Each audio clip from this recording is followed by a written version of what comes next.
welcome back to the Erasmus Expeditions. We are here tonight with session 31 of Evermore le Masquerade. This is a D&D 5th edition campaign that takes place in a homebrew world of mine known as Rostveen, particularly in a kingdom known as Gerdes, that is heavily based on the Baroque periods of Spain, France, and Venice, and a little bit of the Orlais kingdom from the Dragon Age franchise, which just had a new game that dropped. And I think it has some to do with Orlais, which I'm kind of excited about. So, yeah, this has been an incredible game so far. We are deep in a ancient vampire's castle at the moment. So this is going to be part 5 of the Castille de Borjido kind of dungeon arc. So I'm super thrilled to get to this tonight. I think maybe it might be the finale of this arc, but we'll have to see. What else? In just a moment, I'm going to pass things over to my players so that they can introduce themselves, plug anything that they have going on, tell you where you may be able to find them on the internet, etc., etc., and then, yeah, we can get started after that. But before we do, I'm going to give the same warning that I give on the beginning of all of my games, and that is if foul language and mature subject matter are things that bother you, then this is not a great channel for you to spend any time. In particular, this game will never feature explicit sex, but it will flirt with that edge as often as, well, as often as it comes up. Because it is a part of this culture that is represented in the game, and because, you know, it's fun. So, yeah, we're going to flirt with that edge. We're just going to edge right on through. Yeah. In particular, this session, it will feature at least some descriptions of body horror, dealing particularly with pregnancy and childbirth. So if those are things that also make you squeamish or uncomfortable, then you have been warned. Good.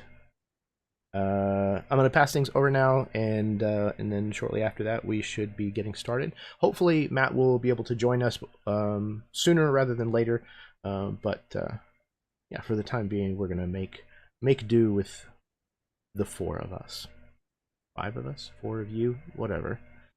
All right. We're going to start first with Kenya. Just the 5 of us. We can make it if we try. Hi, I'm Kenya, also known as Acer Sin on the interwebs. I am playing Vera, who is a changeling bard block now, because she's decided to start to become the patron for a demon that's chained up somewhere, so she's working on that. Um, and she is also the madam of the fancy and completely well-known brothel in our fine city. So we are currently here to rescue one of her staff who has been unfortunately taken hostage by a weird shadow monster because she may or may not, there's been no judgment yet, be impregnated with the weird evil or soulless. We're not sure yet. It's still a little wishy-washy. There's some weird stuff going on. So we're off to rescue her, and we are um neck deep in dead skeletons and icky things, and it's gonna be a good night. But since he's not here, I'm gonna kind of bypass locks and swing. I've never done this. Hey, Em, it's your turn. Oh wow. So different. Well, thank you. I'm Em. I will be playing Sylvie Levine. I'm looking forward to just seeing what kind of mess we can make of these vampires, and yeah, I'm excited to get into it. Excited to play. So glad we got to to squeeze this session in. So really, really looking forward to it, and I'm glad I didn't miss it. So I will pass it off to Austin.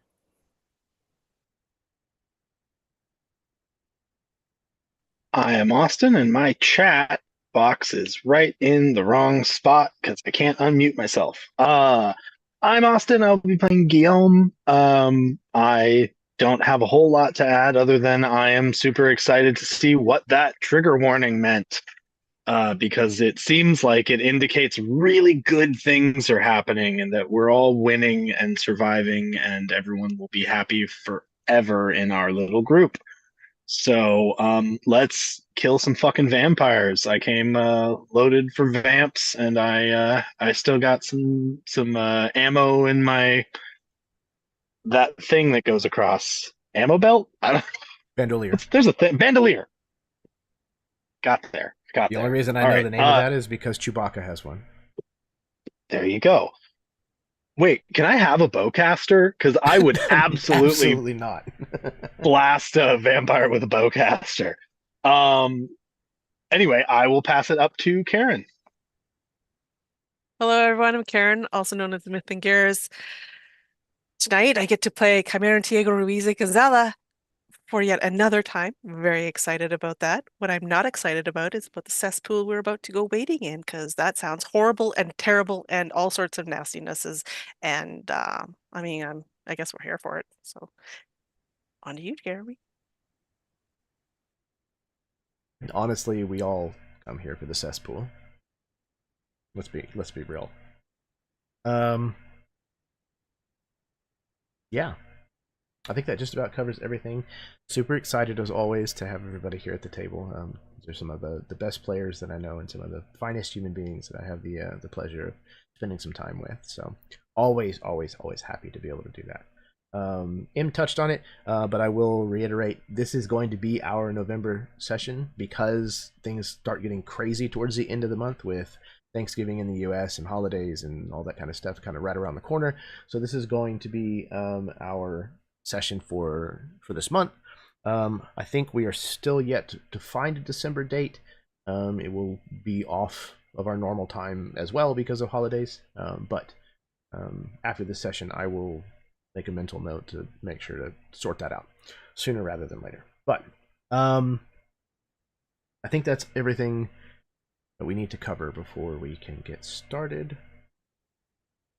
So let's do this. Play some D&D. We once again find ourselves in the mountains to the northwest of Manchalona, and deep in these craggy, fog-infested mountains is a towering castle that is older than any still living. Maybe perhaps not some of those who are unliving, but certainly those amongst your party.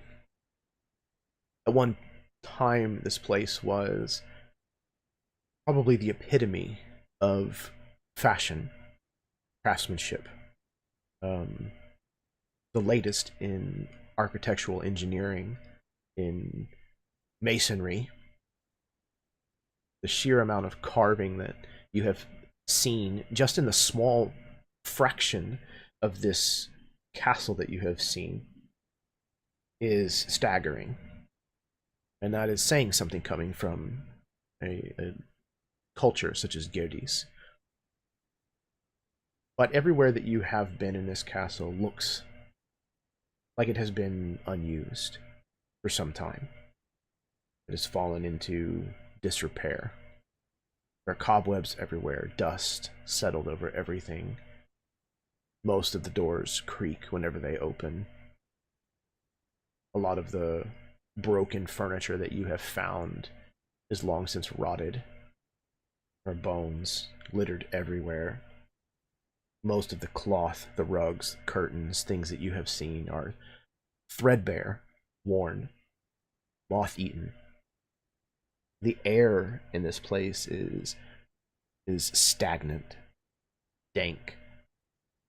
And that's become further true, more and more true, the further down that you have made your way through the castle.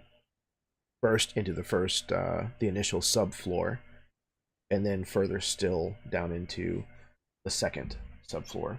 You now have just made your way through a strange chamber that was dominated by a brazier that had 7 colored orbs affixed in a circle around it, with an inscription that led you to try turning the flame red by isolating these different colored orbs with these actuatable hoods that would cover them.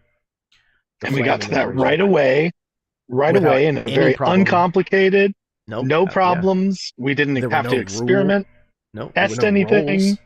It was impressive, honestly. And in unison, all the players at once said, just it must be red. Over Zoom somehow. It it all synced up. A little creepy. I'm glad that we caught it on footage, on video here. In perfect harmony too. Mm-hmm. So that door has now been opened, and you have made your way into the next space, which is somehow maybe even stranger still. I'm going to switch us over to our battle screen. Let me see.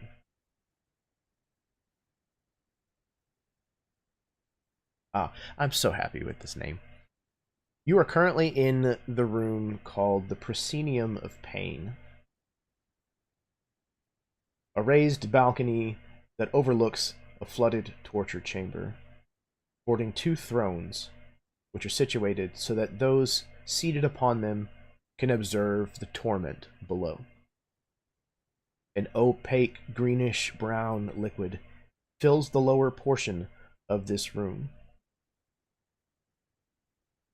You have seen the spell cast by your bard, the locate person or locate creature, whichever it's called, spell, and it told you the exact outcome that you were probably wishing that it would not.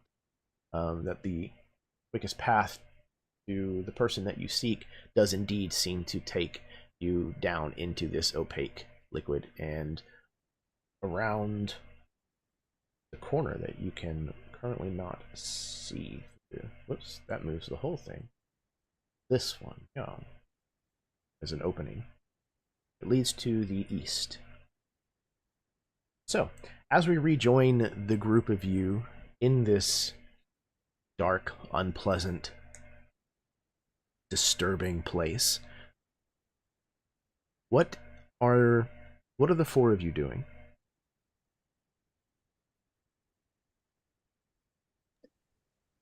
I think Guillaume is trying to angle himself so that he can see as far down the let me get the pointer, the little tunnel over here as he can.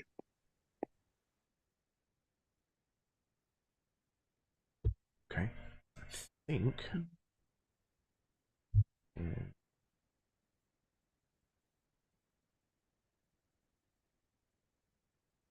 seems about right. You can see that it is a corridor that looks like it is likewise filled with the same liquid. You can see it goes back probably at least, what is that, like 20 feet? Yeah.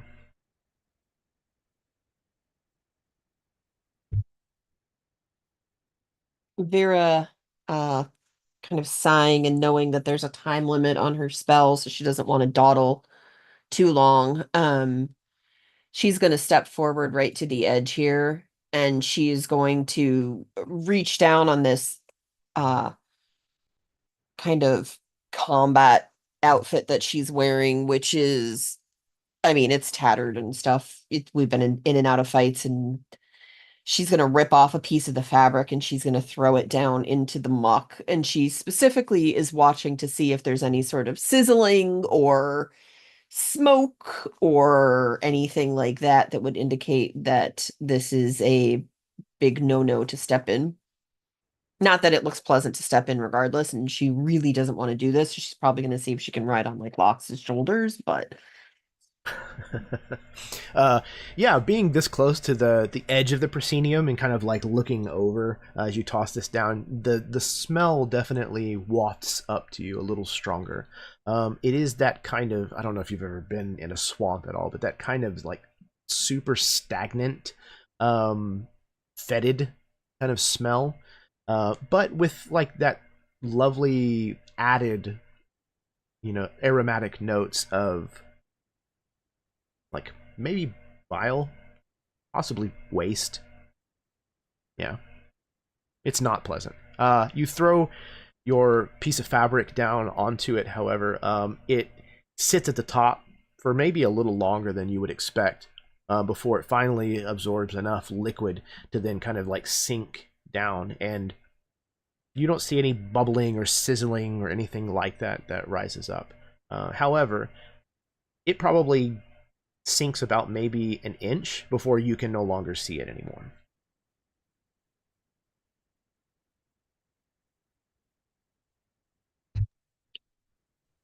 Guillaume will start like rummaging through his bag. I know there's a reason you always check the bookshelves first.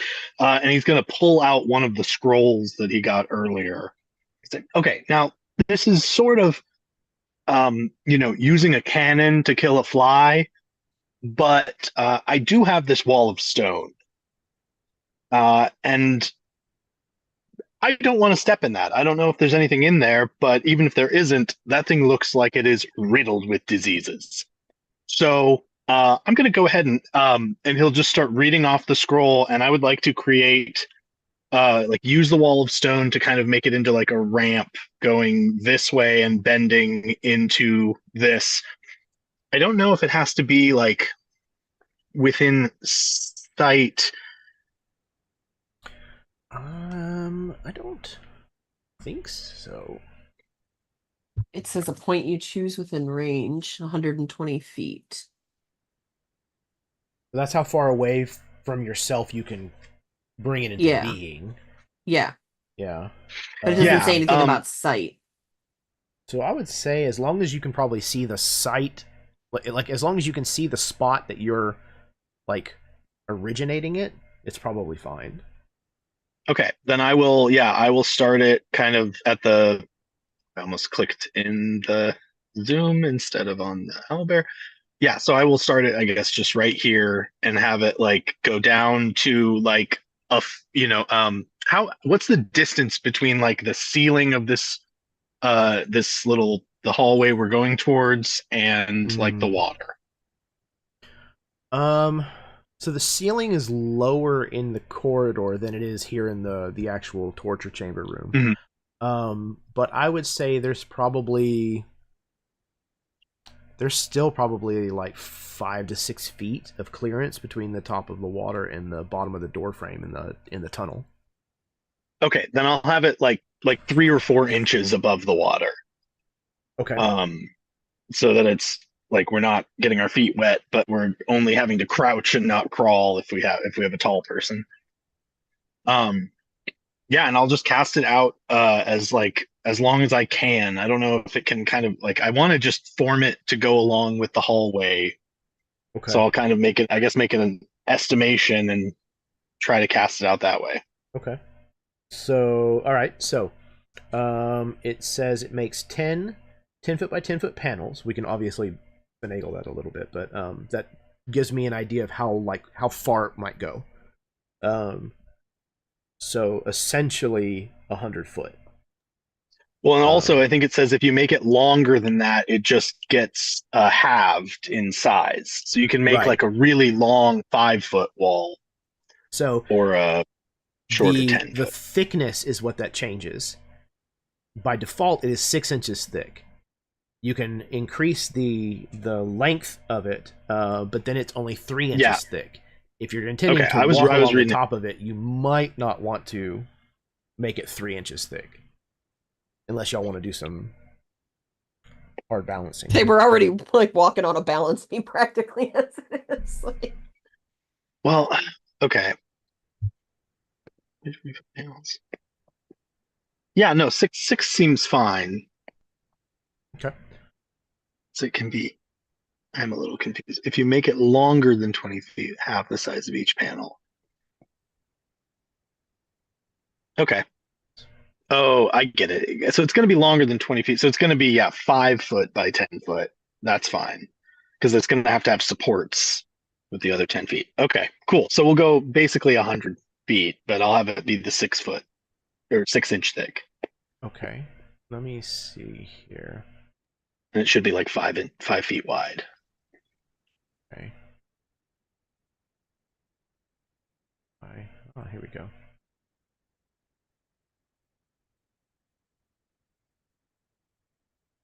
I draw a line for everybody. Okay, cool. It was about 15, 20, 25, 30, 50. 50 will take us to about there. Okay. So we can deal the rest with the rest of that. I will let you like basically cast it slowly and like go along. If you will maintain concentration on it. Sounds like a plan. Okay, so go ahead and make me a Constitution saving throw. Get that situated. Oh, oops. Dice Tower 8 down.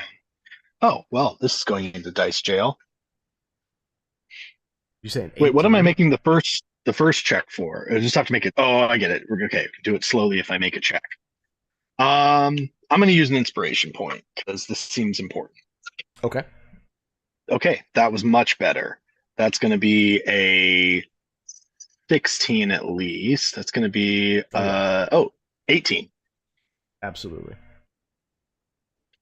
So yeah, you have no trouble kind of like casting this slowly and kind of like having the wall kind of construct as you're starting to kind of like make your way out onto it, and then see where this goes and where you might need to have it bend. All right, so it is still the top of a 6-inch wide wall, so everyone that is going across this is going to need to make an acrobatics check. Wait, can I not make it be sideways? I don't think so. Maybe? It says doesn't need to be vertical or rest on any firm foundation. It must, however, merge with and be solidly supported by existing stone. Okay. So I would just have it like along the wall. Yeah. And you kind of mentioned making a ramp out of it. So like if you had it start, kind of like in the it says muck. thus you can use this spell to bridge a chasm or create a ramp. Yeah, perfect. So we'll have it kind of do. Yeah, that's perfect. That's exactly what I was hoping for. Okay. And then this part of it here is just kind of like in the water or whatever, because it's, connected to stone, and then it connects, along the wall here as well. So yeah, no need for acrobatics rolls then. You will have like 10 feet of material to work with. So, okay.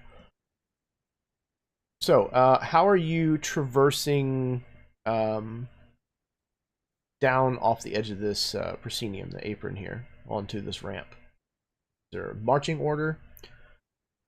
Imagine Lox would be up with y'all. Well, Lox has kind of always been in the front for us, acting as our tank.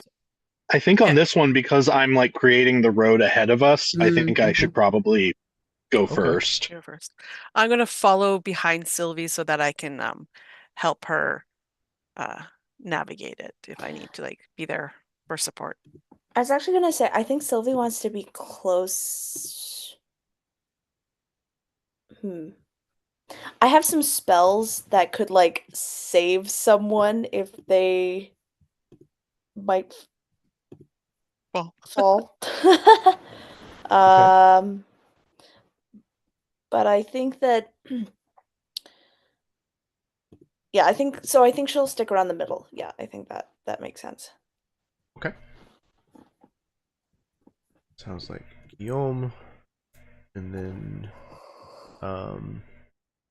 maybe Locks right after, and then well, actually, Locks might bring up the rear unless Vera you want to. Okay, we'll do that. Okay. So, Guillaume, you kind of like do the thing where you step up onto the banister and then kind of like one foot over the other and turn around, and then you have to kind of like lean over onto your stomach to like dangle your legs down kind of low enough before you can then kind of like drop down onto this ramp.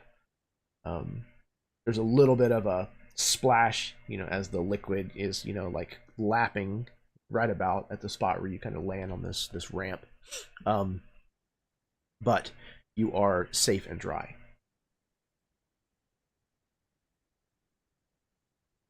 Okay. Plan is just to move in further that so that you can see what is around the corner then, yes? All right. As long as you all go slow and steady, none of that should be a problem.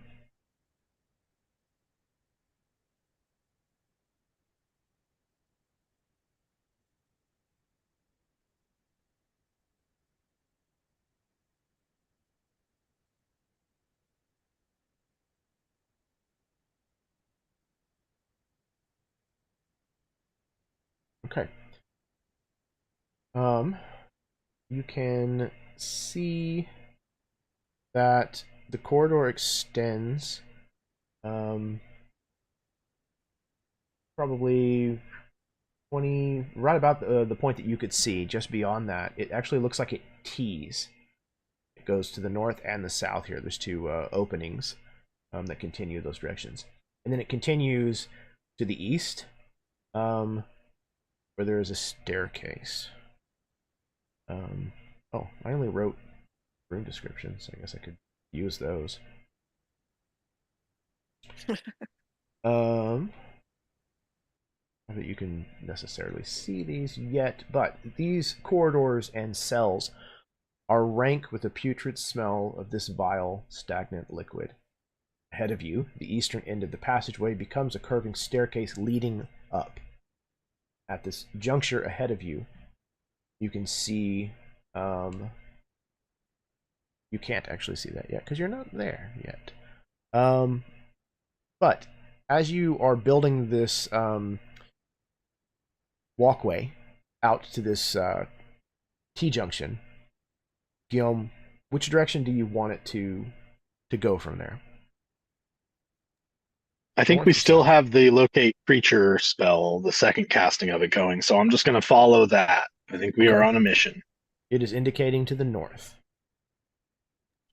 Then that is where I will be going. Roger, roger. All right, so we had about 15, 5, 30, 35, 40, 35.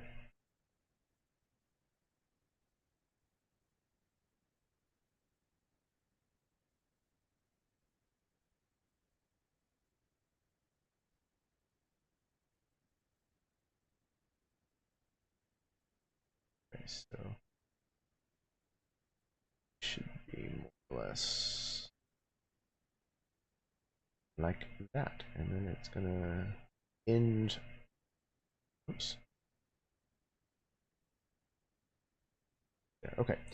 Now I'm going to cut the fog away.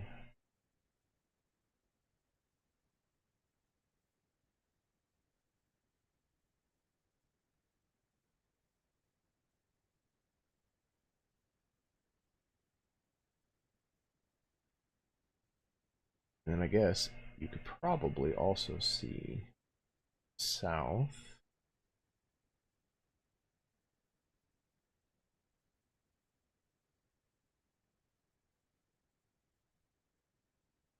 looks like basically it mirrors. Okay. Now you can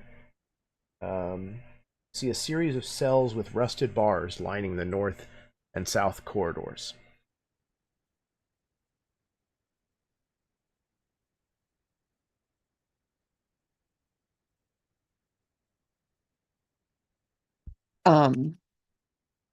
Vera's getting a little anxious seeing that they're moving into an area with cells, and she kind of like scoots Guillaume forward. Go. God, if they're in here and she's in this filth. Yeah, this doesn't seem great for pregnant women. It doesn't seem great for anyone. No, particularly not us. So let's stay out of this if we can help it. She's going to kind of start calling out, not loud, but she's going to kind of start, Annabelle, are you here? You here? She's calling out for her and looking in the cells that she can see. You call out as you kind of like make your way along this this kind of stone bridge that keeps you up out of this muck, and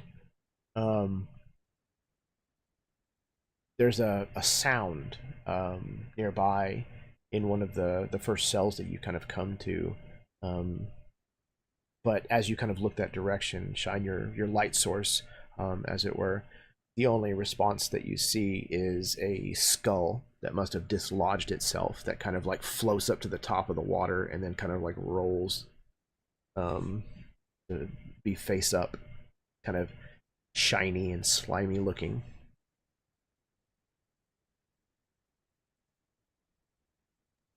I fear we're dealing with another secret door. I'll just start walking into the middle and kind of checking all the cells. Okay.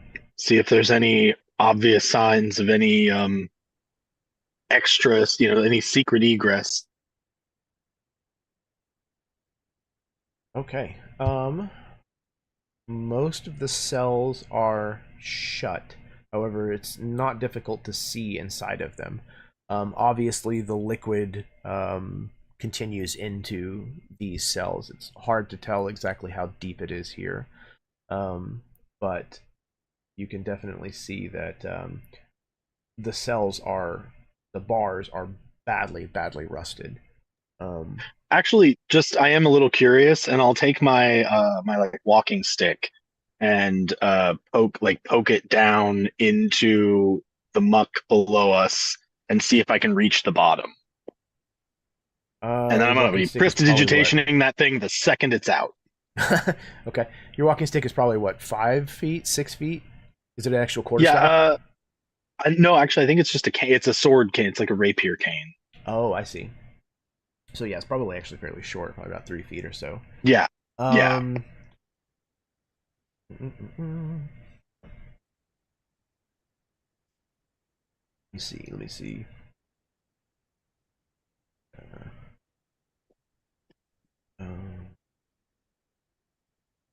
I know I literally wrote this down tonight. Oh, okay. No. You are not able to reach the bottom. Okay. It is definitely more than 2 feet deep. Okay. Vera's spell indicates this cell and then disappears into this wall.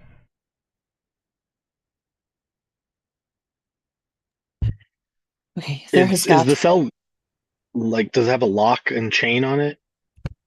There are no chains here. The locks themselves are basically in a plate that is a part of the door. This one has a plate, but it's hard to tell whether it's locked or not. It is shut. I'll try to open it. All right. Make me an athletics roll, please. Oh, no. Oh, no. I will assist him because I'm right Yeah, there. The you two hear weakest people will assist each other. you see him grab onto it and just start making this like, "Eh!" Mhm. And then as soon as you give a little help, it gets a little more, and it's still bad. It's an 8, which turns into a 7. Glorious. Wait, Luckily, wait, it's I not. have a thing. Oh, Fox. go ahead.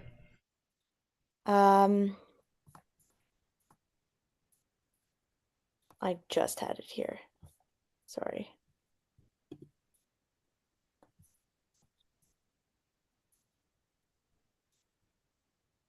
I can use my I can give you an extra +5 if that does anything as a reaction.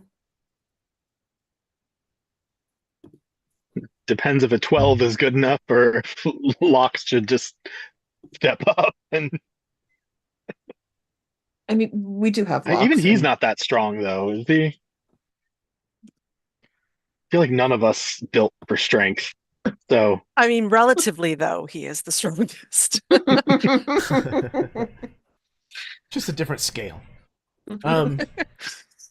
Yeah, no, it's luckily it's actually not locked currently. It's just the amount of grime and rust that is on this that you're fighting against, as well as like the weight of this liquid as you kind of like push, and this thing kind of makes a gross like swishing, swirling noise as it kind of pushes several wakes through this liquid as it creaks open.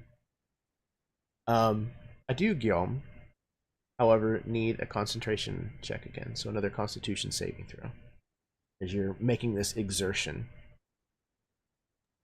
21. Okay, excellent. You have no trouble whatsoever kind of maintaining this stone wall at the same time.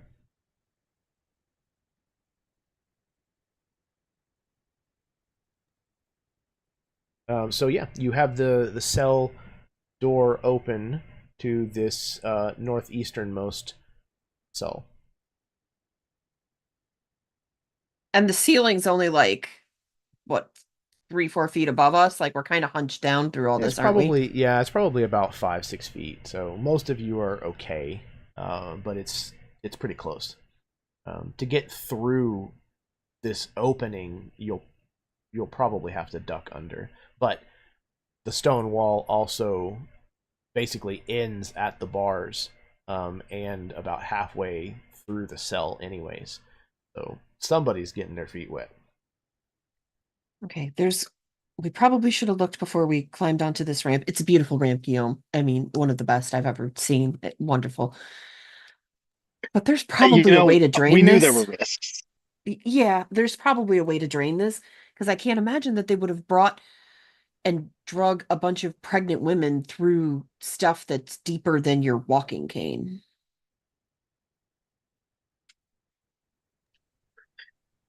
Yeah, no, that's a good point. Well, this thing will last as long as I focus on it. So we can head back and take a look, or She'll look at a Sylvian Chimeran and do we want to head back and take a look and see if we can drain it while he stays here and focuses on this with Locks?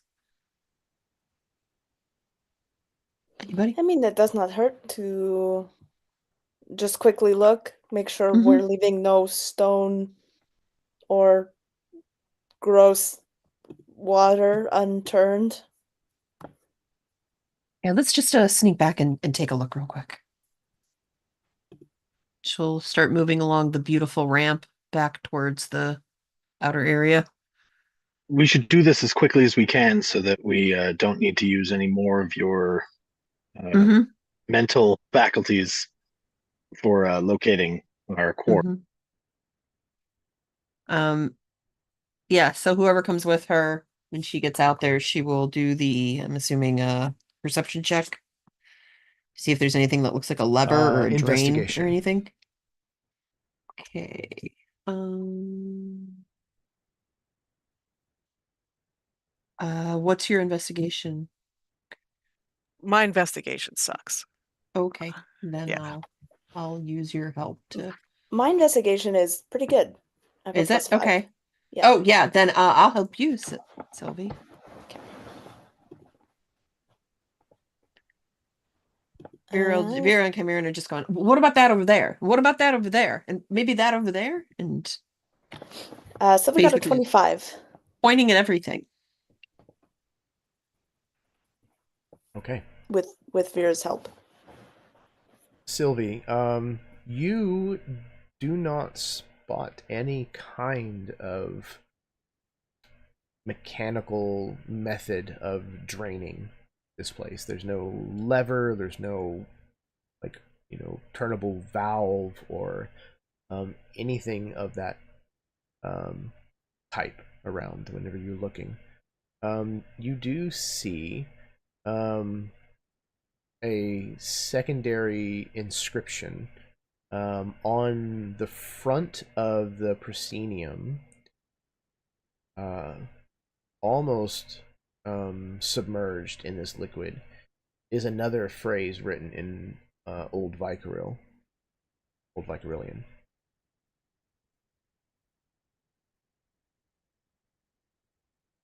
Yeah, Sylvie will point that out because I believe Chimeran can read it. Yeah. Yep. Okay. Chimeran, you are able to see that it says, "My second gift to thee is the gift of pain."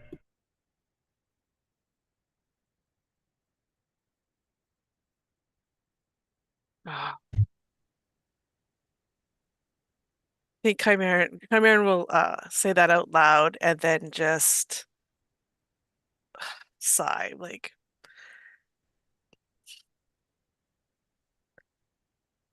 does one of us have to be tortured to do something in this room? Is Sylvie's that going to what's going to Sylvie's going to prick Chimeran with like a pin. Ow!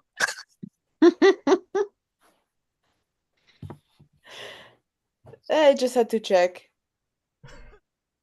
As fun as it might be, sadly, nothing changes afterwards, except for maybe Chimeran's temperament. Chimeran's just like rubbing the spot, like, was that really necessary? Yes, I feel much better. I don't know about you. Mm. Mm. Um, just kind of, I think, gonna pout a little bit, little sulky right now. And then turn to look at the room. I'm curious about this thing. Does it look um more special than some of the other debris that's around here? Like, does it look like it's, I don't know, like a raised thing, like a special torturing device, eh? I mean, not necessarily. Okay, good. Okay. It's covered in grime and rust and blood and who knows what else. It looks like it was um, used probably more than once, but again, has probably been some time since it has seen any kind of like usage at all. So the exact words was, my second gift to you is the gift of pain. My second gift to thee To thee. is the gift of pain. Yes. What about up on the platform here? Does it look like there's any sort of torture devices up, like in this area? Up in here? No. Like, No, there's not much of anything other than like the two thrones themselves, and then just like the end of the rug. mhm. Chimeran's going to take his little dagger and worst spot to do it in, but we're going to do it anyway. Cut your palm, because you always want to do that when you want to grip a sword afterwards. But I want to drip some blood into the water. Okay. Water I use loosely. Right. It's Right. Yeah, okay. You drip some blood into this foul, greenish, brownish colored liquid. The blood sits on the surface for a while before it finally like breaks apart and dissipates. But again, there is no change.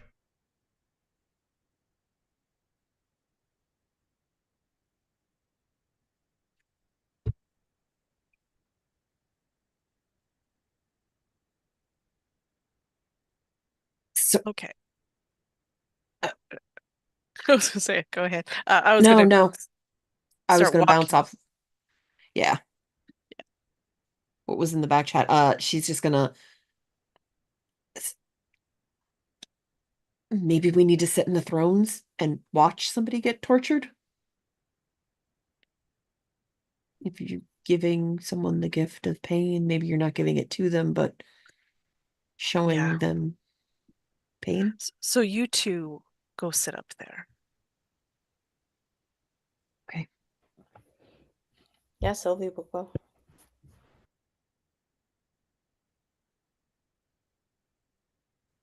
I can't believe I'm going to say this, but no one's hit me yet, and I probably have the most. You're concentrating on the spell, Guillaume.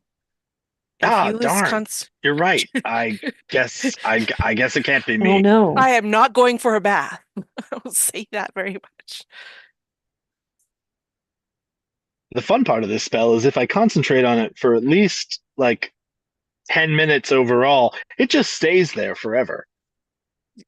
So you sit and concentrate, and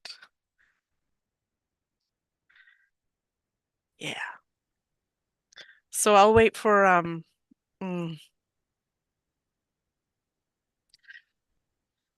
I'll wait for Sylvie and Vera to sit on the thrones, and then I'll ask Locks to punch me. Ow.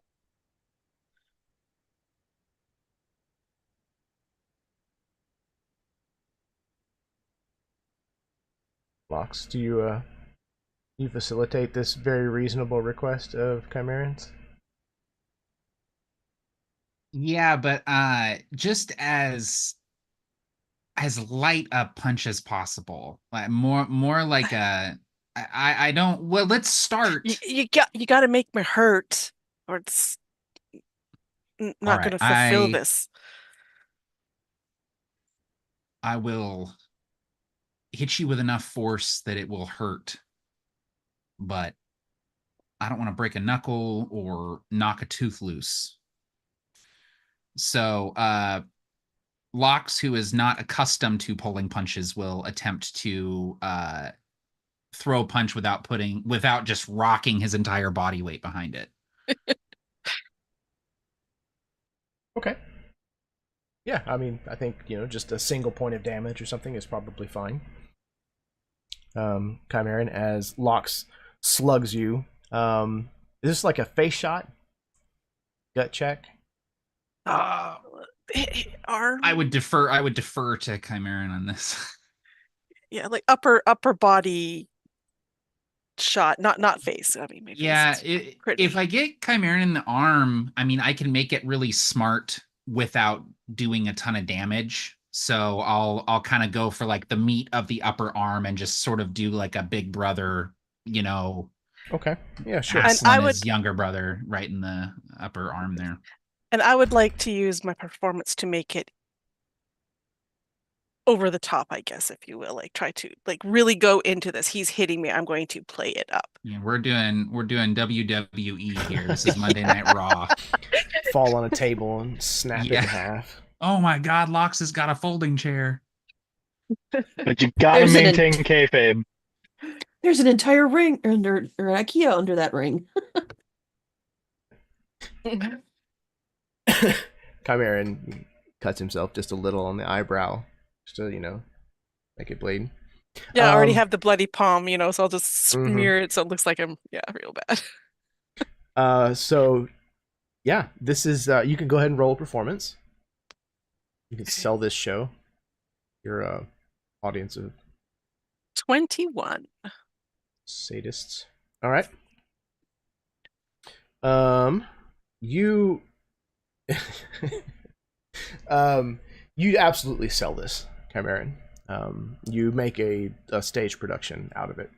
And short of falling off of this stone platform to your demise, you absolutely sell this as a scene-ending death blow. But sadly, the liquid goes nowhere. You all get the distinct impression that this liquid is probably not an intended feature of this space necessarily. So there may not necessarily be a method of dealing with it built in.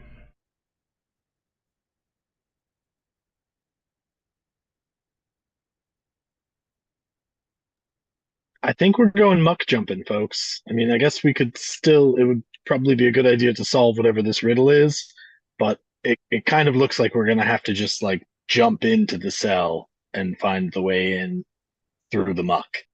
Well, I vote for anybody other than myself. I have open wounds, you see. That's right.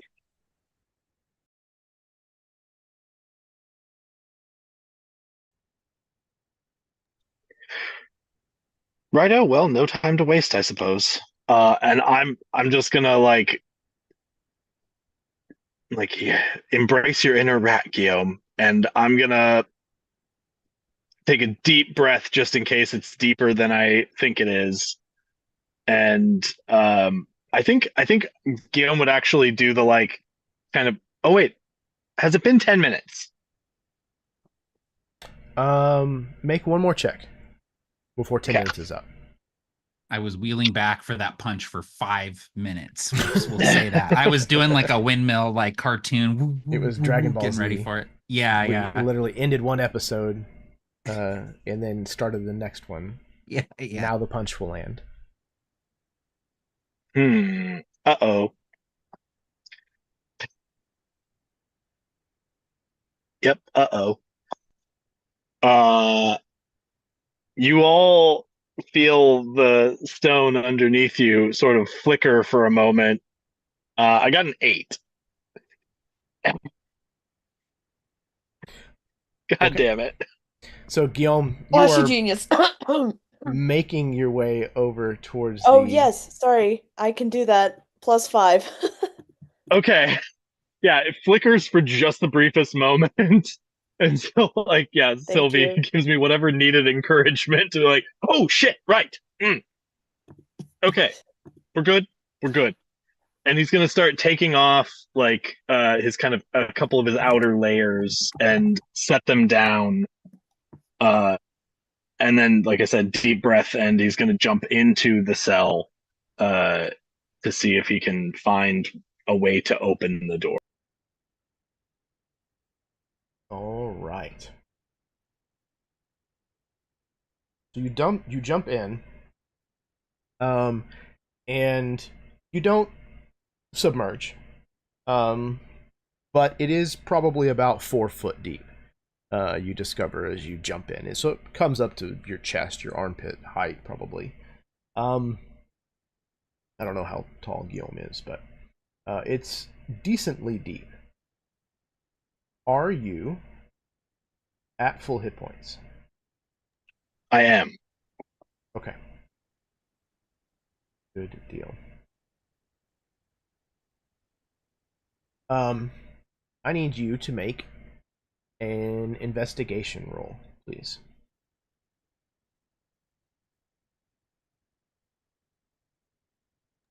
$16. Okay. Excellent. So you are kind of looking around in this space.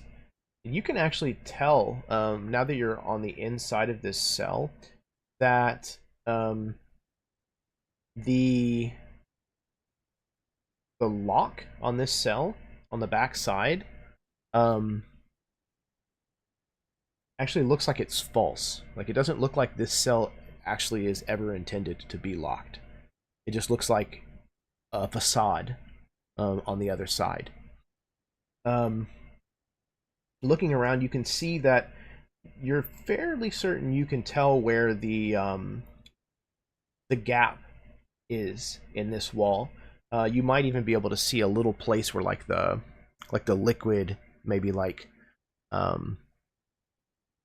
disappears into the where the mortar would be. But it's actually not until you look over this way at the bars on the cell opposite it that you notice that one of the bars itself is actually not completely attached at the top. You think that one of the bars might actually be like a disguised lever. Awesome. I will climb back onto the stone thing, immediately prestidigitation all this muck off of myself. Like, I imagine it like it's both like pushing it down and evaporating it at the same time, and kind of like just a blue like line of light like going like almost scanning him. Because okay, I should have looked around before I jumped in. Look before you leap. There's a reason it's an adage. And just reach over and like try to attach that bar. Okay. From where you are on the back on the stone platform, you're able to basically kind of like lay down on it and grab a hold of where this bar is. And I need you to make another athletics check, please. Lox, this thing's kind of sticking a little bit. Do you wanna go ahead and give it a shot? We just need to click that little thing into place. It's heavier than I thought it would be. Yeah, let me just, and he'll kind of sort of shimmy past Vera and Chimeran so that we're not knocking each other off this platform, and I'll move over to that bar and attempt to lift it and shift it. All right, so an athletics roll, if you would, please. Great. I'm actually not great at that, despite appearances. That's a dirty 20, though. All right, okay. So you kind of, again, lay down on this stone, reach out over the edge of this stone wall, grab a hold of this, what looks just like a rusted bar of this cell door, and you can feel that it has just a little bit of give, but it's definitely not been moved in a long time. So you kind of have to lean a little bit into it, and finally it gives way, and there's a resounding like metallic slam as it kind of basically falls 90 degrees from its previous position, and the wall on the other side of the hallway from you, in the northern wall of this cell, releases, and you can see it open just ever so slightly. Some of this liquid kind of like rushing forward a little.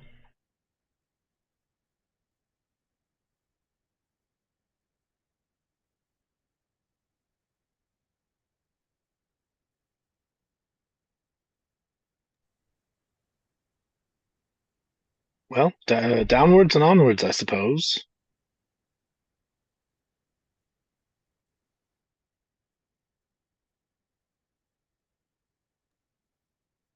Do I have to be the first one to jump into the muck again? Lox will do it. Lox will jump in. I'm not jumping. I will gingerly step into the grossness. I'm not trying to splash this stuff around. Lox.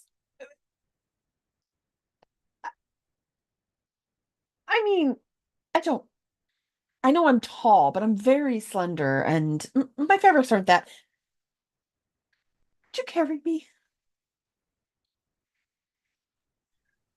It's like immediately he's gonna say no. He like kind of whirls on you like what, and then he sort of like thinks about it for a second, and he's like, I guess Yeah, sure. I suppose I could do that. And he'll kind of like turn and like slouch so that you can do like a piggyback, right? Vera is totally gonna piggyback on him. All right. So I got Vera on my back. We're piggybacking here. All right. So while the piggyback will keep Vera out of maybe some of it, again, it's about 4 foot deep, so not all of you are staying pretty.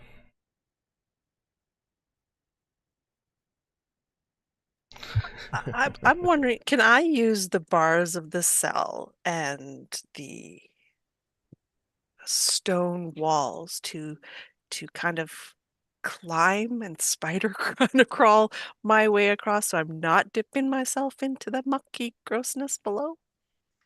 You can certainly try. I It will would be an certainly acrobatics roll. I would love to do that. Dirty 20. Okay, then yes, apparently you can. Phew. It is not the easiest thing to traverse, given that you have to kind of go through the opening. But you certainly manage to make it deftly. Chimeran, you manage to make it into the corridor that leads to the north. Is there any way to jump? Again, you can certainly try. And let's say I have jump that I could triple my distance. Is there like a trajectory that, because it looks like there is through the door. Yeah, it would be a little tricky. The biggest thing is negotiating the cell door right here, because it does not go all the way up to the ceiling. So essentially, you kind of have to like crouch like on the corner, and then less of like a standing long jump. You'd more have to like launch yourself straight for the door, kind of thing. Okay. Yeah.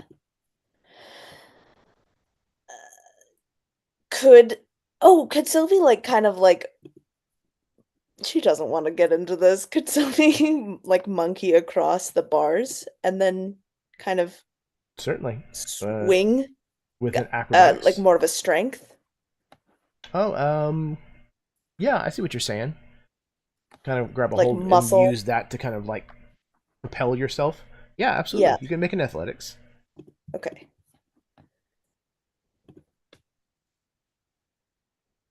That's a 14. Okay. It's not quite as graceful as what Chimeran just did, but you absolutely are able to kind of swing your way through, and maybe nothing more than just like the tips of your shoes or something like scrape through this water as you manage to also now land inside of this corridor. Yeah, Sylvie like dusts herself off and like flicks a little bit of that liquid from her shoes. Ah. Thank goodness.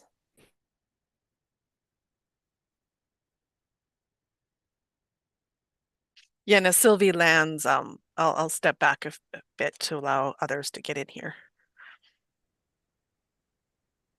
Sylvie will do the same.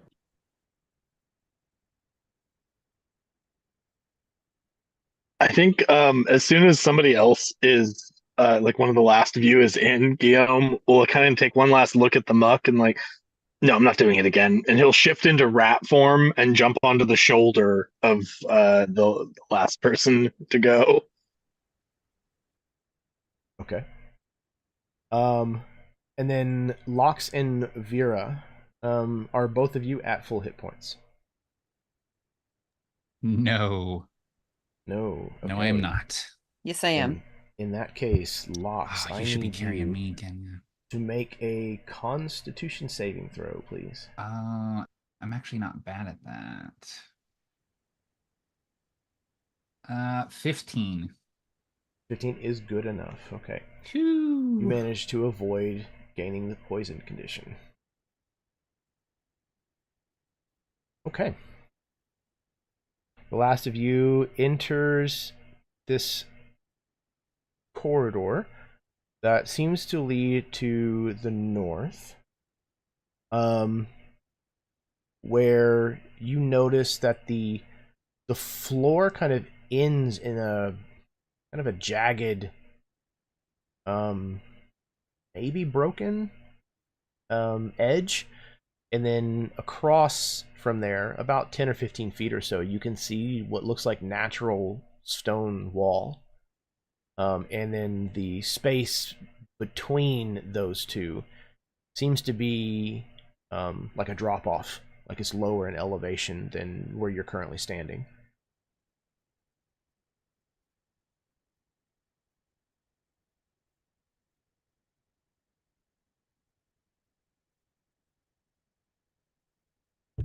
Which way is my little locate thing going? Okay, you do still have control. You can see. It's not concentration or anything, right? It's just it lasts for like an hour or something. Hold on a second. Let me before I actually. It's locate creature. It's concentration up to an hour. Oh, it is concentration. Yeah, but I haven't taken any damage.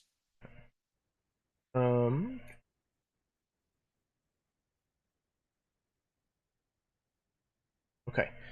It goes off of the edge of the broken kind of hall and turns to the east and heads off that direction. Okay. How far down is that? It's probably a 5-foot drop or so. Now this looks like a worked hall. Like you can see the walls near the bottom below you have more of like a finished surface to them. And above is where it's more cavernous. There is a clinging fog that seems to kind of fill the bottom portion of this corridor.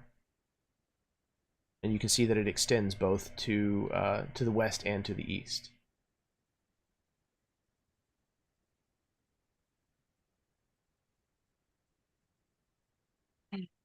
Well, I will clamber down into that lower corridor and test out the fog.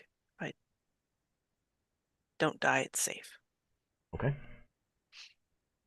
Climb down this short little section of wall, kind of drop down to where you can stand better, and you feel no ill effects.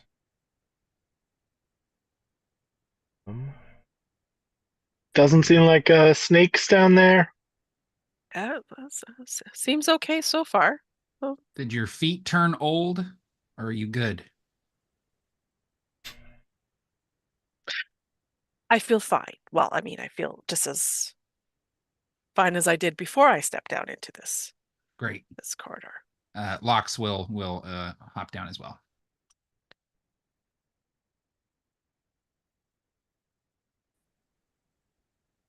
All right.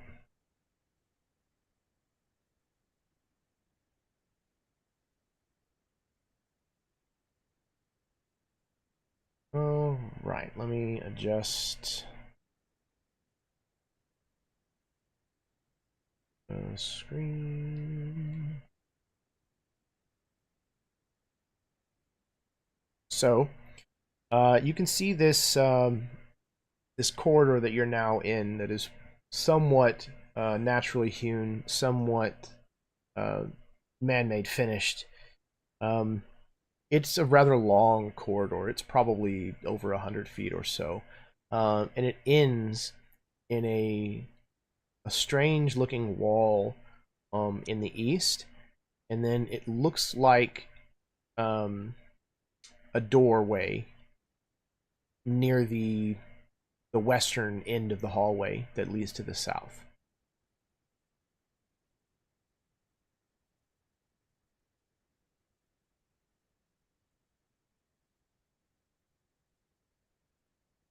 But the locate spell went east. Correct. Definitely went off this direction. And is still straight into this wall. I think I will proceed forward with locks that way.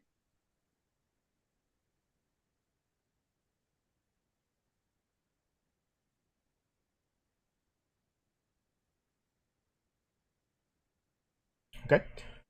You make your way down the hallway in sync with one another, side by side. Nothing untoward happens. The fog, as disconcerting as it might be, does not seem to have any ill effect on you, and you're able to make your way unimpeded through the hallway. Jeremy, while we're walking, Lox will drink a potion of healing. So we're sort of walking down the corridor, and he'll pop the cork on one of those and just down it as we walk.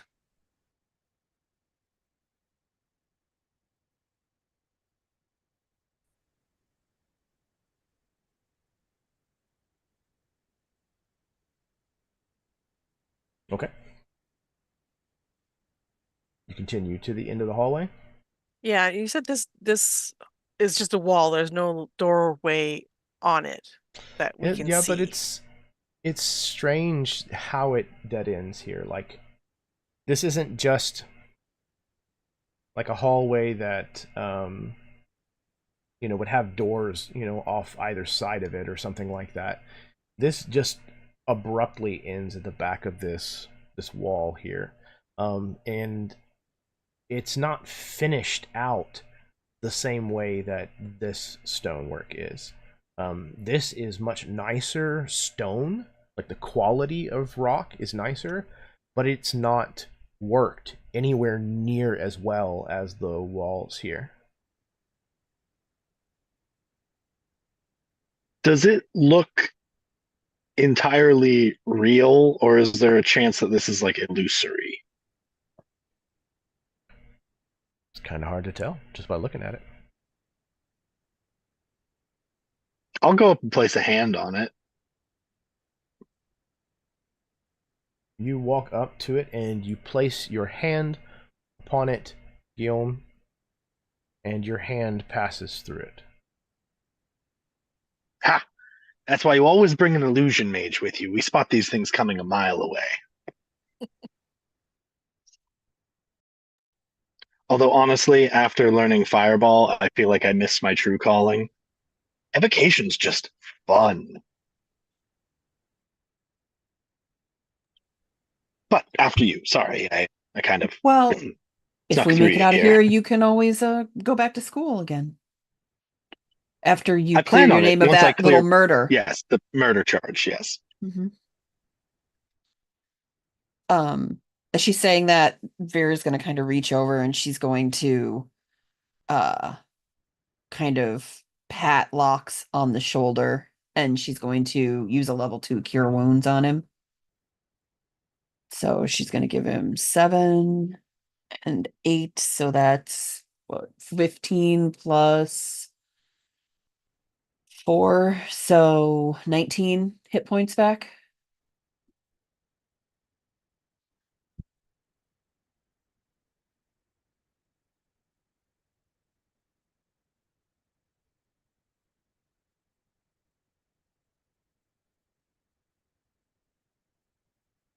Okay.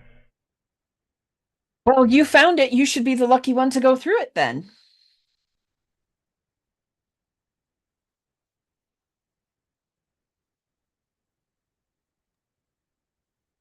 Fine. I'll just take a step. I'll start by sticking my head through. Guillaume, you stick your head through this wall.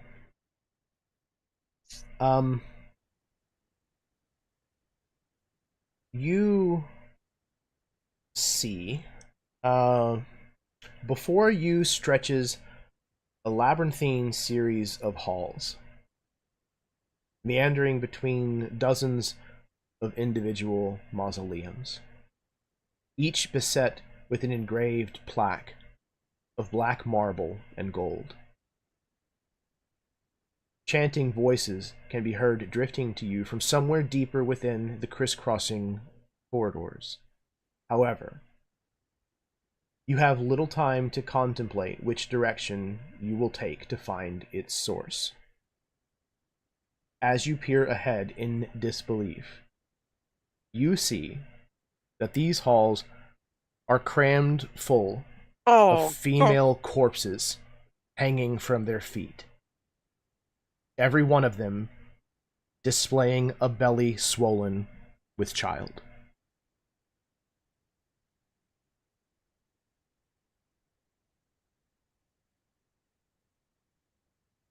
He's gonna slowly back out and turn to the group with just face gone white. You oh. I think yeah, I think he throws up a little. Just like you guys should see what's.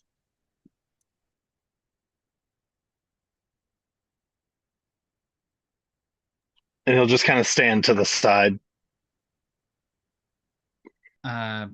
Lox will sort of put half his body through, and he's on the other side for maybe 2 seconds before he comes back, and the color has visibly drained from his face.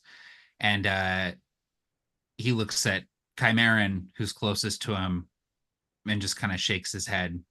It's bad. how bad? What are we talking about?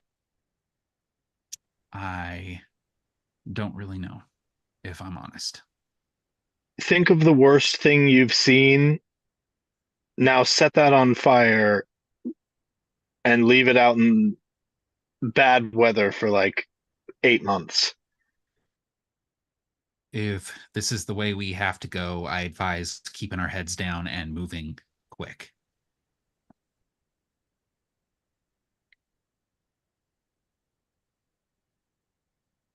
When we get through Jeremy and we see what's on the other side, in the picture that you flashed, it looked like there was like one of them looked like a big vampire bat. Was that just because of the picture, or is that like, are we seeing like, do these things have the glowing eyes and stuff that were in the picture and everything? Like, So yeah, you don't see any of the bats and things that were featured in the image. Okay. As a matter of fact, none of them are currently, at least, awake. Like, they all have their eyes closed. They are all asleep, it looks like, with their arms kind of folded across their chests. Though they are all hanging upside down. And there's a lot of them. Just based on peeking my head through, am I able to estimate how many there are? Is it beyond my counting? Is it dozens, hundreds? Yeah, so essentially, like, peeking through, you'd basically be able to see, like, just this space here, and maybe a little kind of off in this direction. It's, if this were a venue that people were visiting, it would be standing room only. Like, navigating these corridors is going to be extremely close proximity.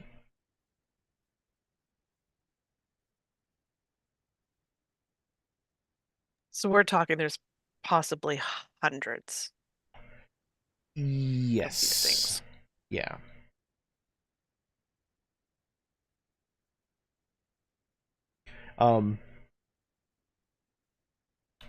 Knowing what you know, I would imagine that each one of your characters probably knows of at least half a dozen or more different stories of women who disappeared during Mardival. And it may not always have been a detail in the story, but piecing two and two together, and if the detail was a part of the original story, they were all of them pregnant. These are the mothers of Amigazada.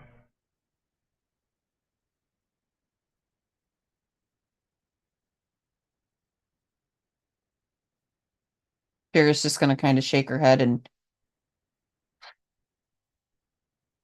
whatever he's trying to do, he's been trying for decades.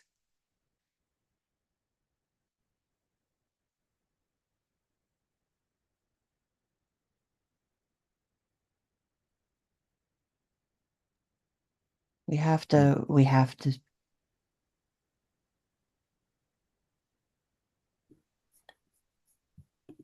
Have we We have- heard of anything?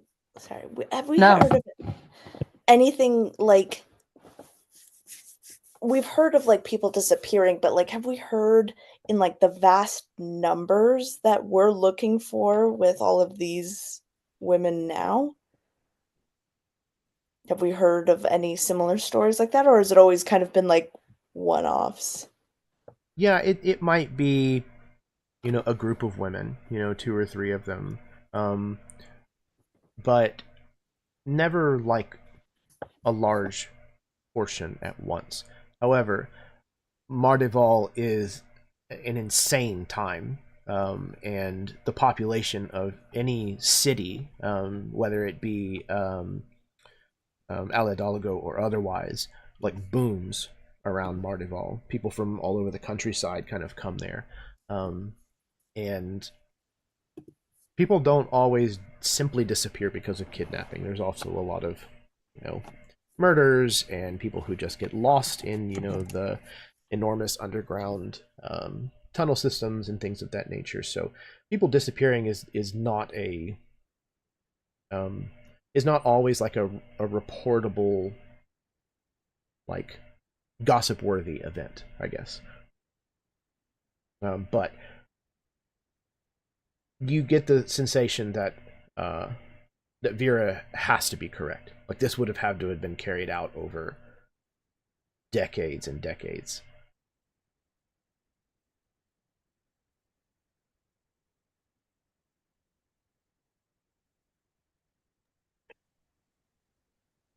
So do we try to sneak past them, or do we try to destroy them before we go? Like, there's too many, I think, but we need to get,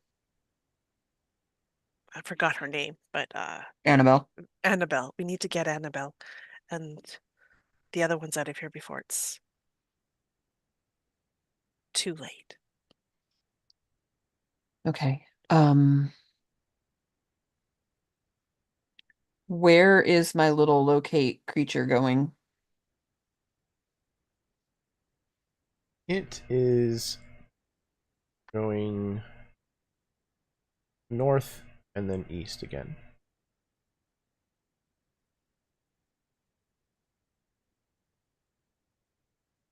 Okay.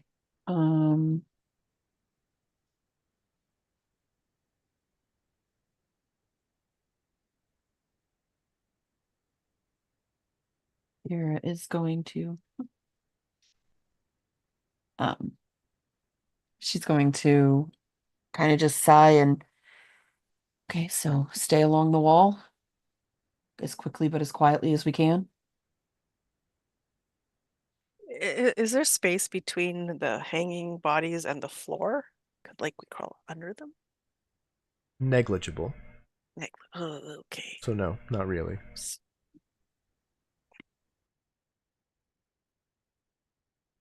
Oh, so they're like hanging down to the point to where they're filling the halls. I thought they were above us. Mm-mm. Ooh. They're not even necessarily at one uniform height.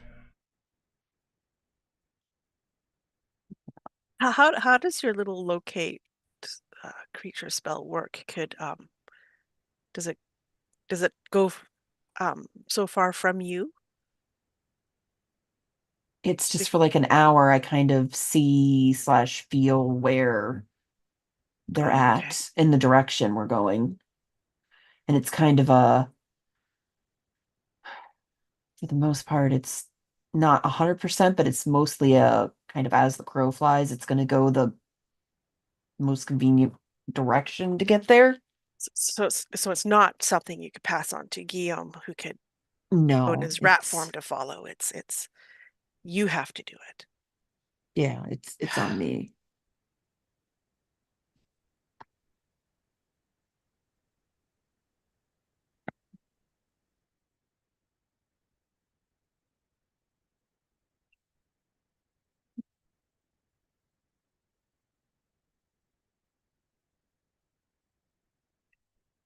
I don't know what to do. We either attempt to walk through this or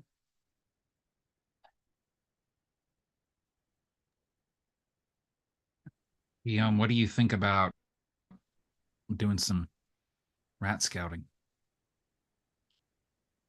I suppose that makes the most sense. There's not enough room for any one of us to walk through there. Not Okay. far, just enough to where we can see a way out of this room. Okay. So we're not stumbling around looking for something. I'll scout it out and I'll see what I can find. If you hear any loud noises or high-pitched screams, they're probably Then me. we'll run away. No, actually, run after me and save me is what I was thinking. But game day decision. And he will shift into his rat form and head in the direction that the locate seems to be indicating. Okay. With Vera kind of telling you, yes, it's, go that way and then around the corner. You kind of head north and begin to make your way towards the east. Guillaume, as a rat, you can see decently well in the... Go ahead. I have a question. First. Mhm. If I cast a concentration spell, can I maintain concentration in rat form? I think so.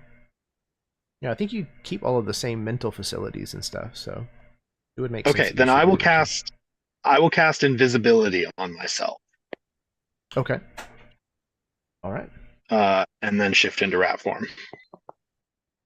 All right, you hop down as a rat that no one can see, and begin to make your way under the guidance of Vera to the north, and then kind of starting to make your way towards the east. How well do you see in the dark or dim light? That is a great question. Thanks. I came up with it myself. Rat. Let's see. I do have dark vision out to 30 feet. Okay, excellent. So you're navigating hair that's dangling and broken, bones and bits of a little bit of rubble here and there on the floor.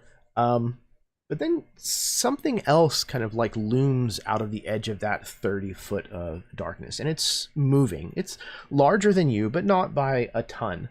But then you realize what it is as you get closer.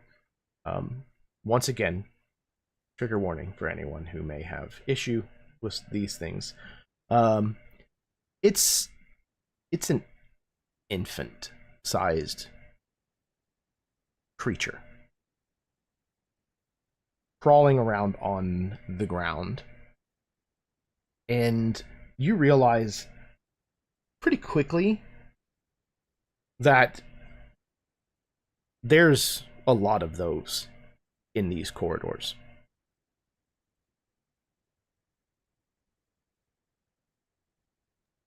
Cool.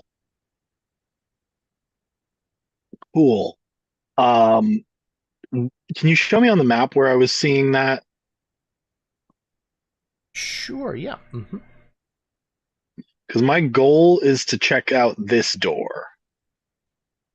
Where am I? What door was that?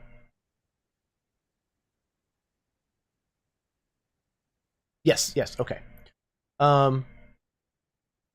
So the first one that you spotted of those creatures is here. And as you make the corner, you can see that there's, one here, one here, one here. There's probably at least half a dozen of them that you'll have to pass before you actually get to this portcullis here. Then I will hold my little rat breath and try to sneak by them. Yep, you absolutely have no problem sneaking by them. One of them kind of turns its glassy black eyes kind of in your direction, its lipless smile kind of like regarding the space where you're passing, and you can see its little undead nostrils kind of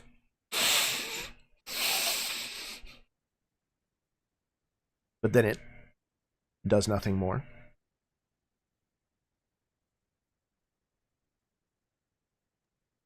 Okay, can I see anything through the bars of the door? Yes, you absolutely can. All right.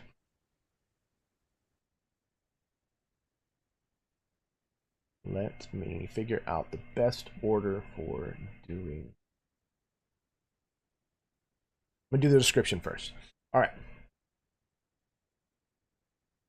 Beyond a wrought iron portcullis is a soaring room of white marble, ringed with towering arches. A trio of statues adorns the northern wall, depicting two angels flanking an armored knight. Situated near the room's center is an elaborate sarcophagus.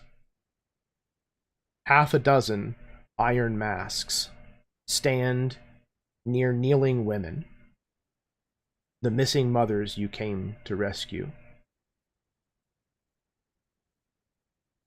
3 of them lie prone on the ground, writhing in pain, as the others observe another masked individual holding aloft a red-hot branding iron as he prepares to mark a 4th woman. It's the art. I am going to get to Owlbear and reveal the room.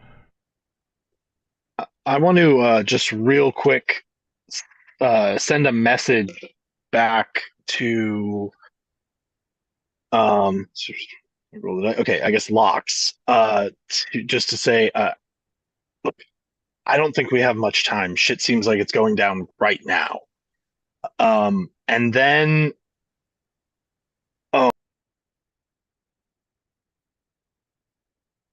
You muted yourself. I will also send, should I focus on the people with the women, or should I focus on the bat things, or the pregnant women? Did you send that to Locks? Yeah. He'll say the pregnant women. He'll respond with that. Okay, then what I would like to do is shift back into, I guess I want to kind of, I gotta stop clicking on the zoom thing to move my character. It never works. I want to move back just around this door so that I'm not quite so obvious, but I would like to shift back into human form. And okay. 10, so 20. When you do that, I need you to roll either a stealth or a survival check, please. Okay.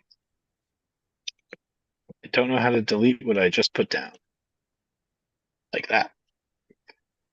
Okay. Stealth or survival. 12 on the die, which becomes 14 or 14. So I'll do a stealth, and that's a 14. Okay. Are you You still managed- I think I'm still invisible. Still invisible. You are still invisible. Yep. You manage to move back from the portcullis through where these mothers of Amigazada are hanging. You've ever been in like one of those fun houses that has like all the hanging like boxing bags, where like you can like move between them Yes. and they swing? It's I kind of mean, like not that. Like, actually, but I know what you mean. okay, yeah. There's also a movie called Army of the Dead on Netflix. It's a terrible Zack Snyder film, but it has a really, really great scene in it that this encounter is largely based on. There is no moving between these without brushing up against some of them at the very least. It's really just about kind of minimizing how much you're disturbing them so that you don't rouse them, essentially. So your stealth was basically you moving slow enough and like in very choice like positioning of your body to make your way in between them to move that far down the hall. Okay. Now that Guillaume has moved back a few feet and we are assessing the situation with the rest of the group, I think this is actually going to be a great place for us to take our break. So we're going to take a 10-minute bio break, refill your drinks, smoke them if you got them, kiss your spouse, etc., etc. And then we're going to come back with the second half of episode 31 of Evermore le Masquerade and figure out exactly how these characters are going to get themselves out of this situation. So sit tight. We will be right back.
Hello, everyone, and welcome back from our break. This is session number 31 of Evermore le Masquerade. This is part 5 of Castille de Borjido. We are deep in the depths of an ancient castle that is the home of an ancient vampire. Things here are dark, disturbing, and rapidly unfolding. Guillaume, you find yourself kind of against the wall inside a crypt that is filled with the mothers of Amigazada. All around you, you notice that these women, they bear brands on their lower abdomens. And you also know that on the floor, somewhere crawling around, are some kind of monstrous infants of some kind, these twisted abominations. But the rest of your group is tucked away in a nearby corridor, hidden behind an illusory wall. And you know that things in the marbled room that you just looked into are happening very quickly. It looks like 3 of the kidnapped, abducted women have already been branded by this twisted individual in the mask, and that a 4th is about to befall the same fate. And it does look like there are probably at least 5 more. You see a lot of iron masks in this room. In particular, the one that I showed you holding the actual branding iron is the main one. The others are... let me see here. I think they are... Nope. That one. They have bloodied faces. Again, masks of iron that are emotionless. Blank eyes. And these wear crowns of thorns, and have blood drenched vestments that they wear. They definitely appear more priestly than the iron masks that you have seen before.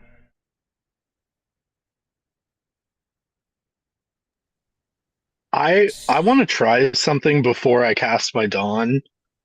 I want to point a finger back into the room, specifically at where the guy with the brand is, and I want to whisper in a perfect, and I mean like actor feet perfect imitation of the Pasta Primavera, and say, "Stop! The ritual's all wrong. Something's going wrong. You have to stop now."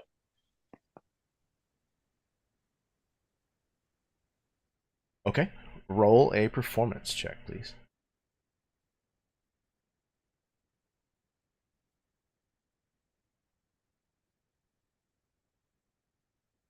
Ooh, that's good. That's good. That's a 22. Right.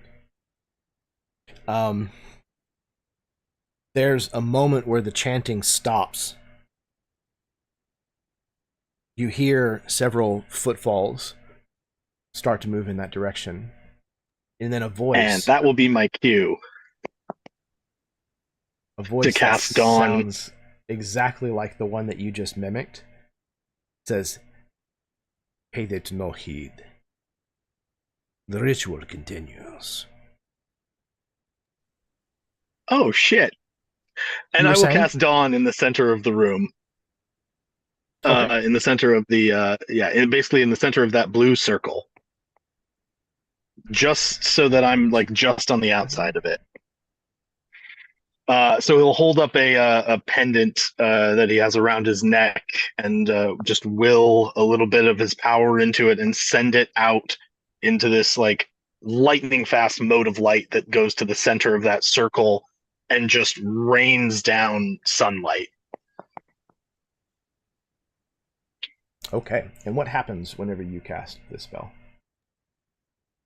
Every creature within that spell area has to make a Constitution saving throw or take 4d10 radiant damage on a failed and half as much on a success. And it's sunlight. All right. And the So it's a DC is Constitution. 17. Guillaume, you recall this spell, something that I imagine you learned probably not all that long ago.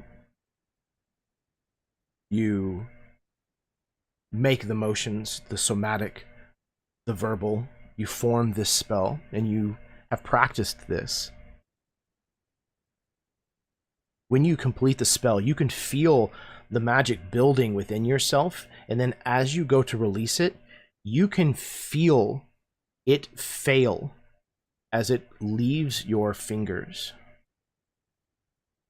Radiant magic is suppressed in this room.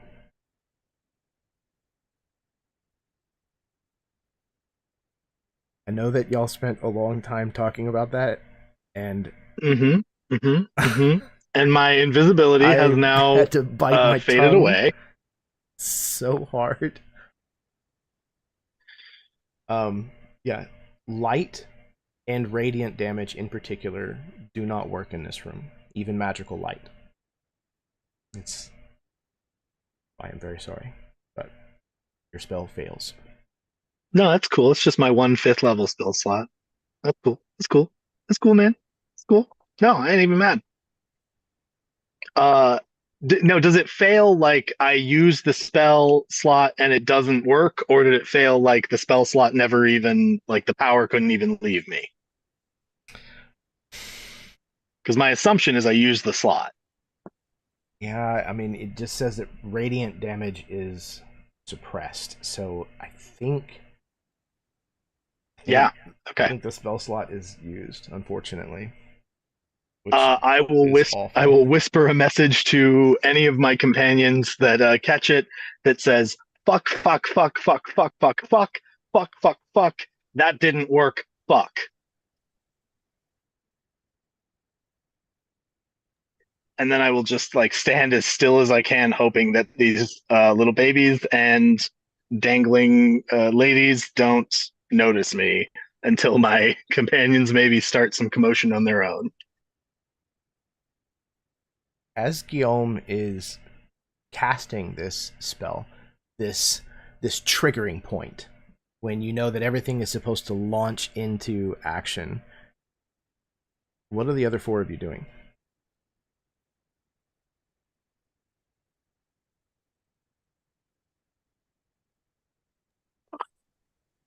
Well, I'm getting my rapier out and readied.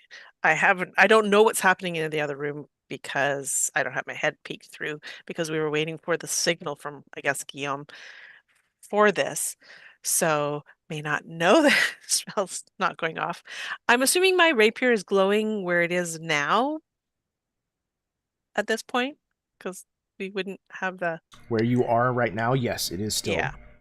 Yeah. So don't know that anything's gone wrong until we hear Guillaume swearing. Yeah. Right. Yeah, so I'm preparing for the I'm just preparing. Yeah, I've got my rapier out, ready to go when we're told to come in and go. Yeah, this is gonna be bad. Anyone else? Yeah, similarly, Lox would just have his saber out and be sort of tossing it from hand to hand, just like listening and sort of staying light on his feet, ready to jump in at a moment's notice. And when they get the message from Guillaume, he would sort of look alarmed at everyone else And I mean, probably turn to go get Guillaume out of the room.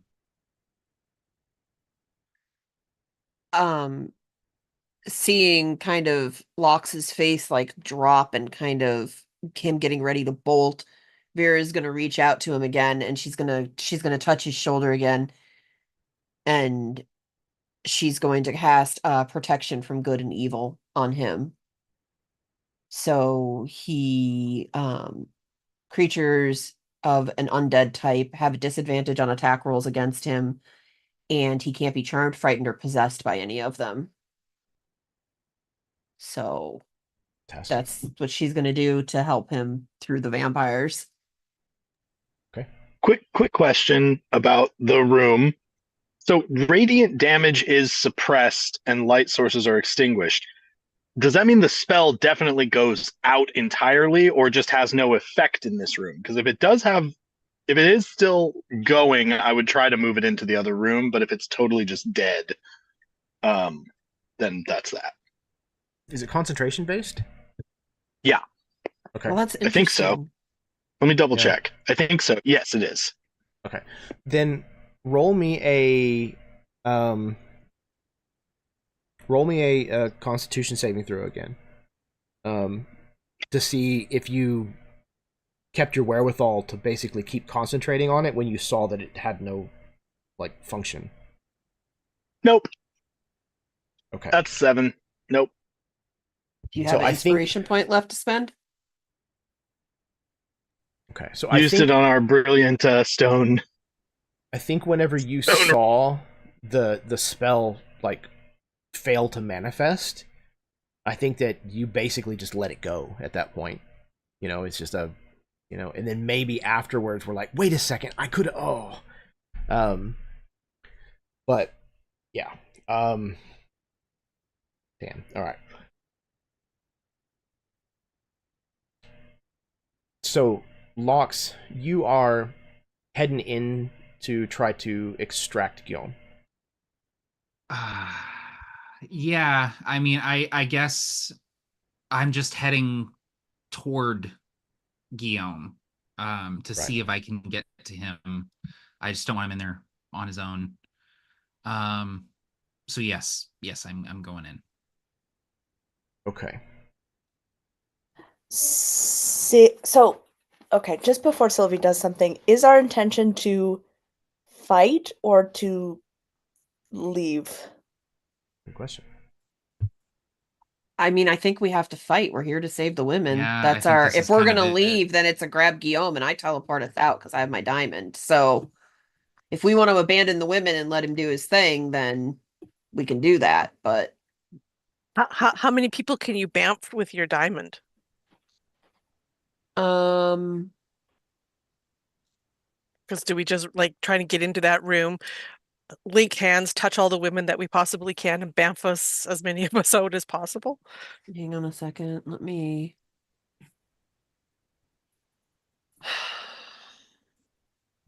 I had it in here. Apparently, it reset the description I made. So I think it's like 8 people. Oh, hold on, I'm looking for it.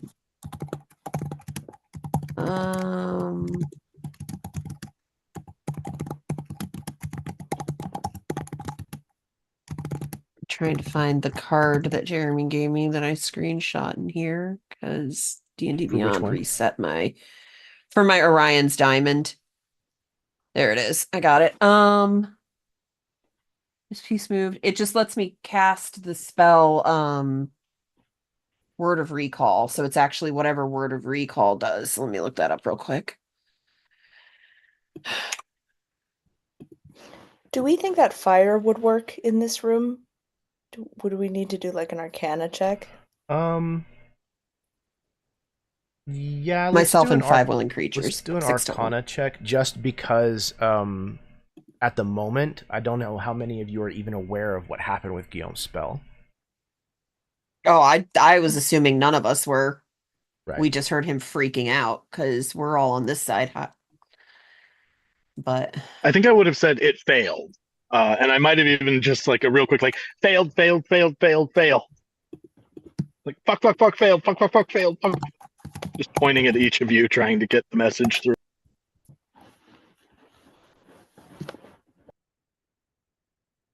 Okay, Sylvie. So I think with your Arcana check, what you notice are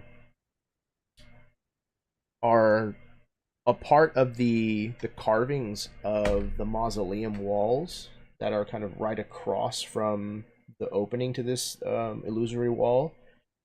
Again, like you have seen many times before, the runic symbology of the magic is actually kind of worked into a part of like the geometric like repeating pattern, the design of this. And you can actually see that there are like suppressive magics at work here, but they're selective, and it seems to be simply light and radiant. So you think that fire damage would still work. Now, Okay. what that's going to look like, since technically light is suppressed, we'll have to figure that out. Okay. Sylvie wants to create a distraction for all of these vampires that are in this room. Essentially, Sylvie wants to create like a pathway for everyone else to get to the gate. So before she does it, I just want to pass this by the group. So she has this spell called a Chardalon Stride, which basically gives me, which basically sets my feet on fire. My speed increases by 20 feet. I don't provoke opportunity attacks, and if I move within 5 feet of anyone, they take fire damage. So she just wants to like kind of move down to try and like get them to go after her, like create as much of a distraction as possible for them, allowing the others to kind of like play this little maze game with them. Okay. Okay. I mean, yeah, go for it. It's our big bang we were hoping for to fight vampires just got kiboshed. So Yeah, whatever that you seems got, like the next best Yeah. option for sure. Okay. Okay. Yeah. So then, yeah, that's what Sylvie is planning to do. Okay. As soon Ahead as of Lox like goes to save Guillaume, she'll Okay. step out too and kind of separate from him and light her feet on fire. All right. So, first and foremost, I'm gonna lay this out just so that we all know what's going on here, and then we'll kind of work through these one at a time. So for Lox, the first thing that I'm going to need is either a stealth or a survival roll.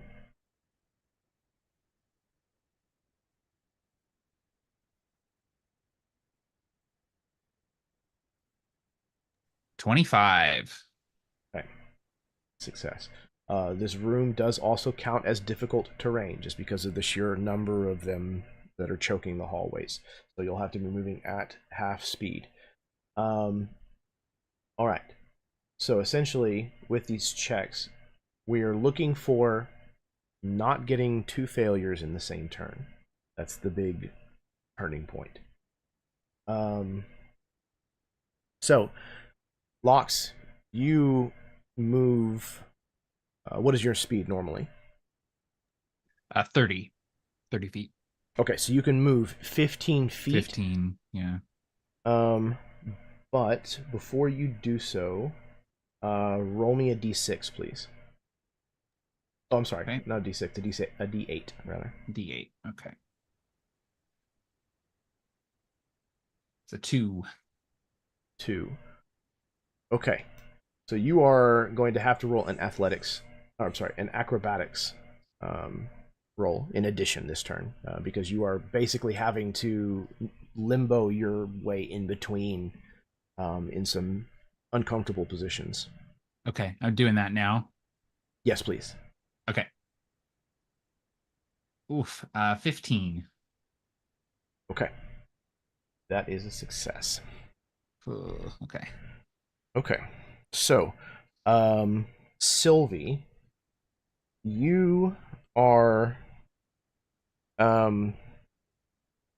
you're doing this like carefree, right? You're not necessarily trying to carefully pick your way through here. You're just gonna run No, she wants to get as much pall-mall. attention, Okay. as she can.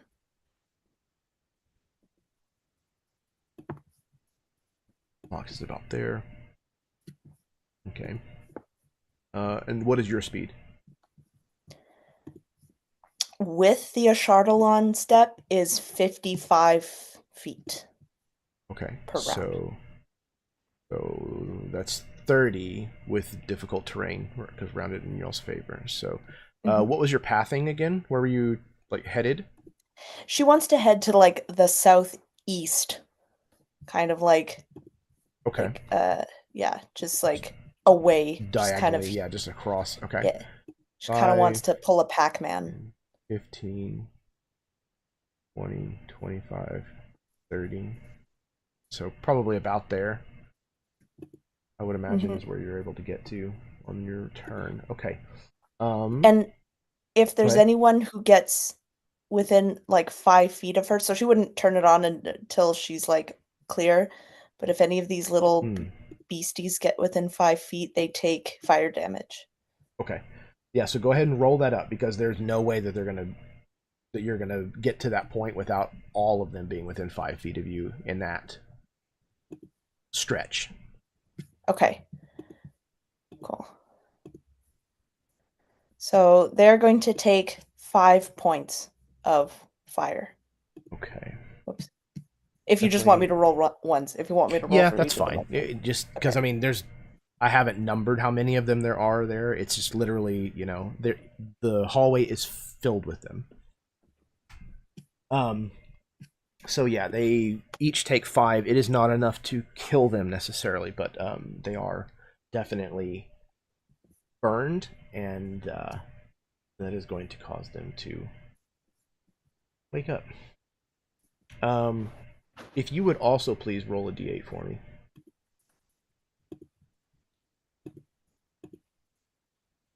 8. An 8, okay. That is actually one of the good ones. Nothing. You gain 5 free feet movement. Oh yay!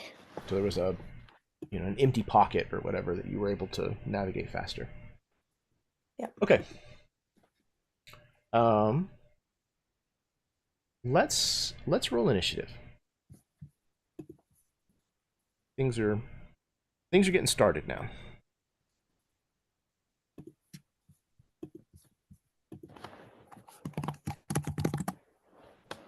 Okay, Chimera got a 7. 13 for Sylvie. 5 for Guillaume. 18 for Vera. And a 7 for Lox. Chimeran and Lox, if you both would roll a d6 for me, please.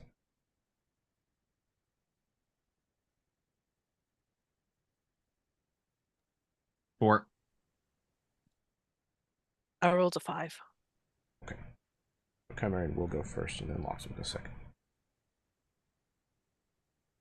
Okay. So, I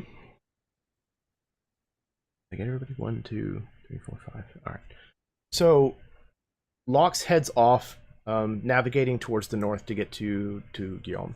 Sylvie takes off running, her feet aflame as she runs through these mothers, setting them ablaze along the way, which they are definitely beginning to rouse and scream in pain. Vera, it is your turn. It sure is.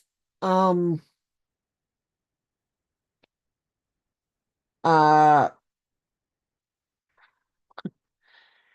Vera is going to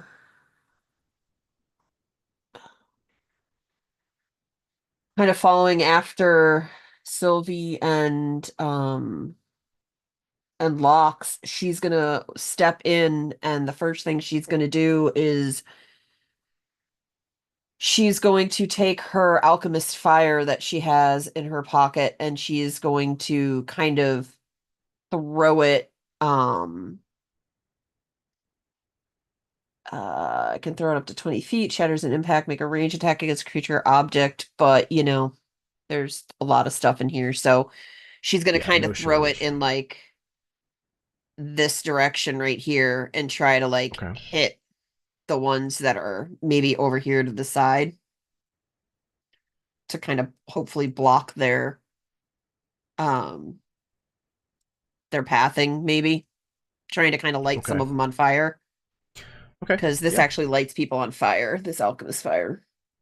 All right. So, I mean, yeah, you don't even need to roll an attack roll. Like it's gonna smash against something.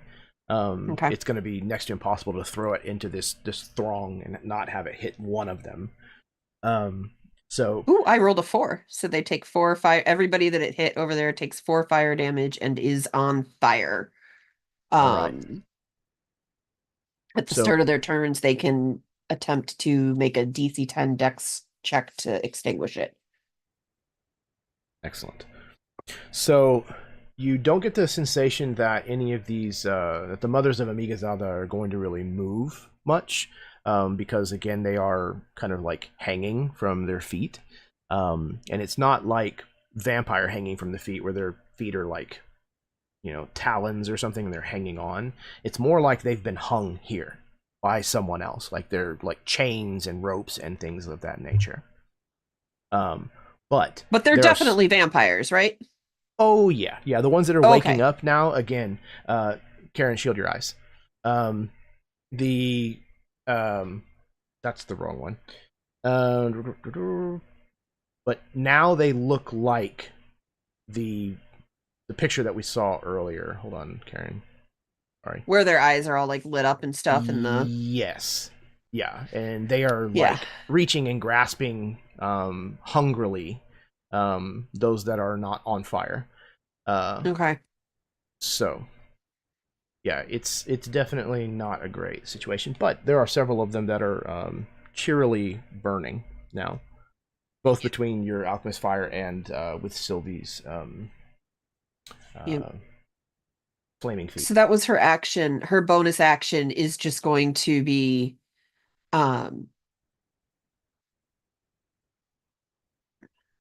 her bonus action is going to be to kind of call out to Lox and just say, I know you can get to him. You've got this, Lox. You can do this. And she's going to give him a bardic inspiration to hang on to for when he needs it. Perfecto. All right.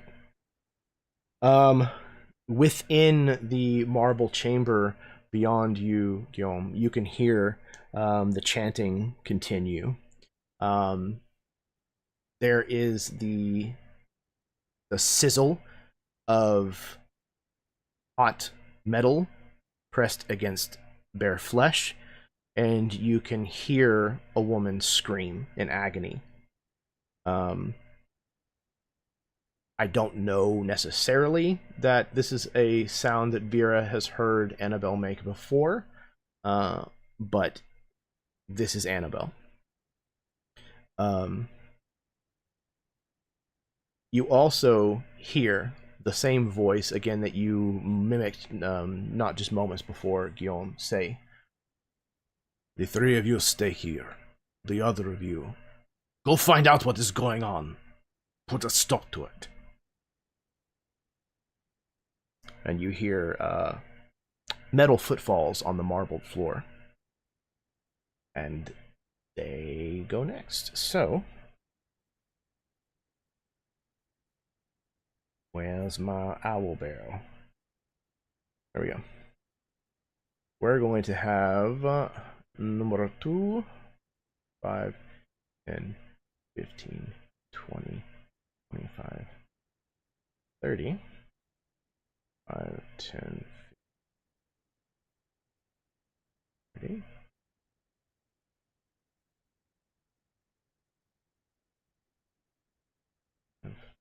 All right. The three of these individuals are making their way out into these corridors.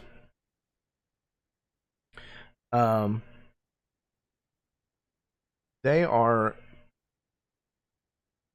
dressed in, like I said, kind of bloodied vestments with these crowns of thorns that are a part of their iron masks that cover their face.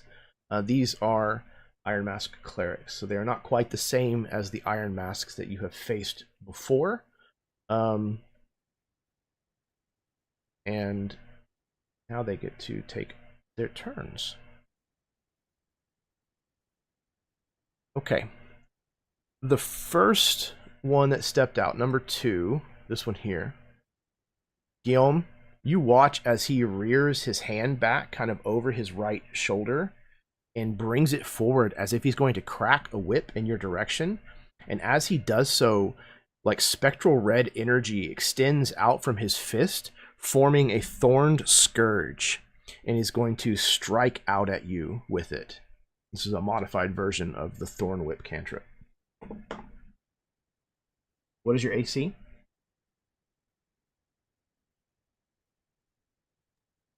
$15, but he rolls with disadvantage because I have the cloak. Okay.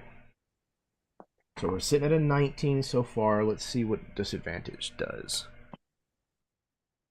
16. I think that's going to hit. Shield. For a +5? Okay. Yeah. So what does that look like again for Guillaume? I think it would normally be like a kind of shimmering hardening of light around him, but I think in this darkness it looks like nothing. It's just the pure like energy, just this invisible energy barrier that is like the light from it is extinguished, and it's just almost like just a cushion of air in between him and the whip. And you feel this scourge, this magical affect of this cleric slashing out at you, and it slamming against the magical barrier that, even though you cannot see either of these effects necessarily, you can feel the forces warring with one another. And you are safe from the cleric number 2, at least. Cleric number 3 here is going to attempt. Well, does he want to do the same thing or not?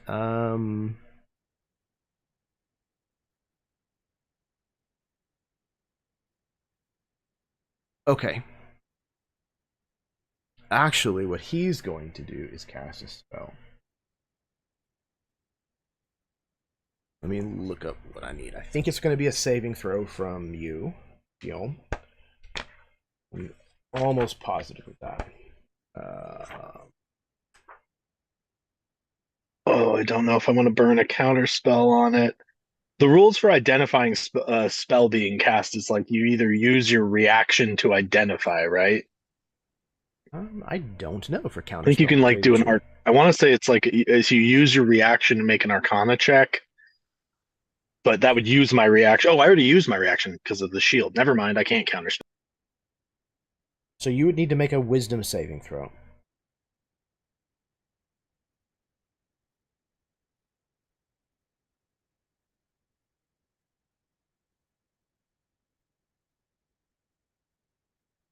Okay, that's not terrible. That's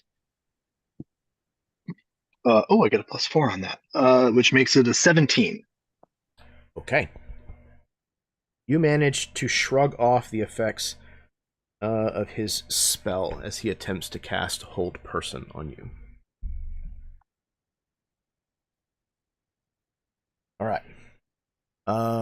Number 4 is going to. You know what? He's actually going to try the same thing on you, Lox. I need you to make a Wisdom saving throw as Cleric number 4 casts Hold Person upon you. 6. I have inspiration. I'm going to use it. Okay.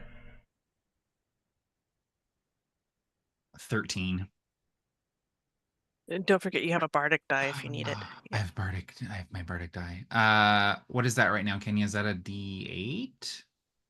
Ooh, Yep. okay. Absolutely. All right. Yeah. I'm gonna use it. So save your bardic Oh, die okay. because you're good on a 13. Okay. So, barely. You manage to likewise ignore the effects of this spell taking hold of you. Meanwhile, in the room, the rest of them are going to just basically maintain the ritual. Okay. All around you, Guillaume, Locks. Oh, and Sylvie. Sylvie, are you out in the hall too? Mhm. All right. As well as okay, so we've got Guillaume, Locks, sorry, Sylvie, obviously, and then Vera is who I meant. Vera is also out in the hallway now. Everybody but Chimeran wants to join the party. So the mothers of Amigazada are awakening now. There is certainly enough commotion going on all around that they are waking up. So all of you are going to have attacks coming at you. Each one of you is going to have a claw and a bite coming at you. First claw against, we'll start with Guillaume. He was the first in the hallway. Okay, so I'm still sitting at 20. Okay, miss from the claw. And it's still disadvantage. Oh yeah, okay. Those are the first rolls for that. So that negated a critical against you. And a...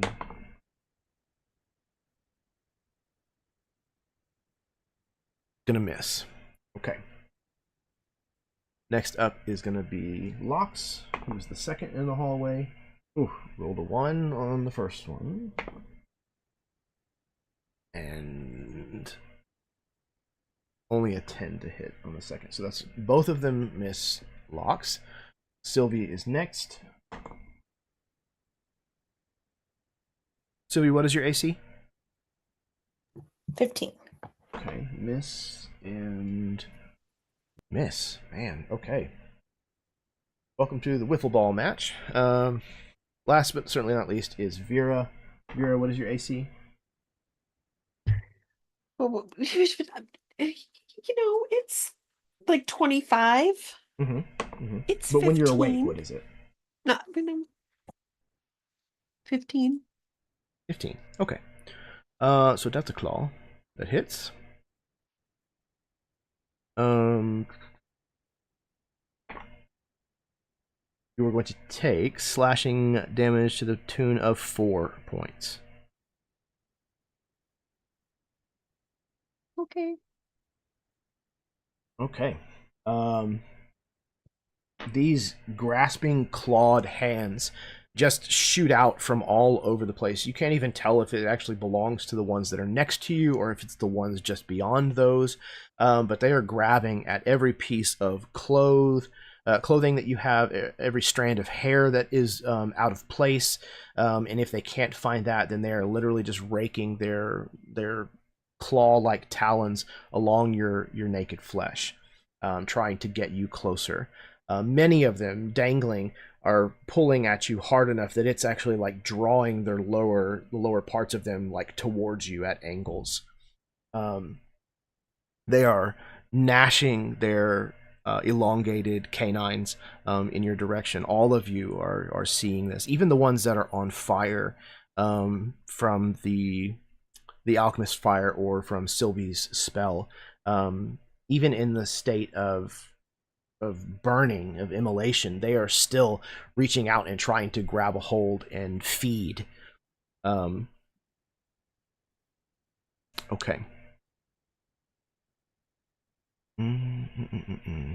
That was their turn. Those that are on fire do heal 5 points. Okay. That was the mother's turn. Sylvie, it is your turn. So I think with the fact that the mothers can't really move, I think that Sylvie's distraction plan maybe wasn't the best, but I think Sylvie's going to try and flank these guys, these guards. So you said that her move was 35, is that right? It was 55 reduced to 30, and then you got 5 extra feet on the last round just because of what you rolled. So can she get okay. How much is a diagonal again? I forget. Is it It's not anything extra. Oh, okay. Just 5 foot. Okay. 5, 10.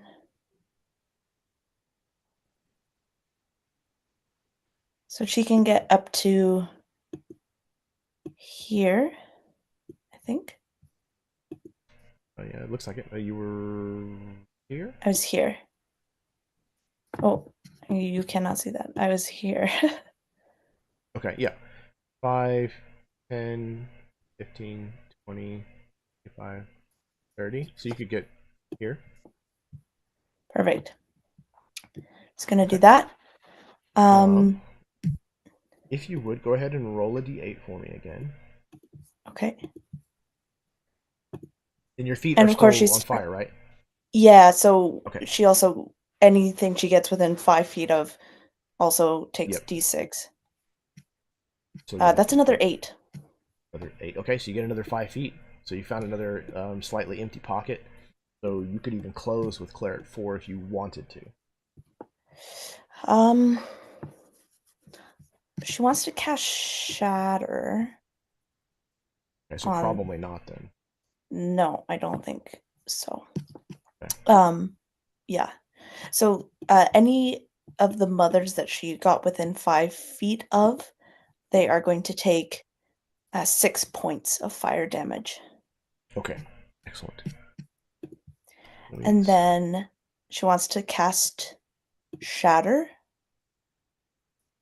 So they have to make the 3 have to make a con saving throw. Okay. Before we do that, let me look at something quick.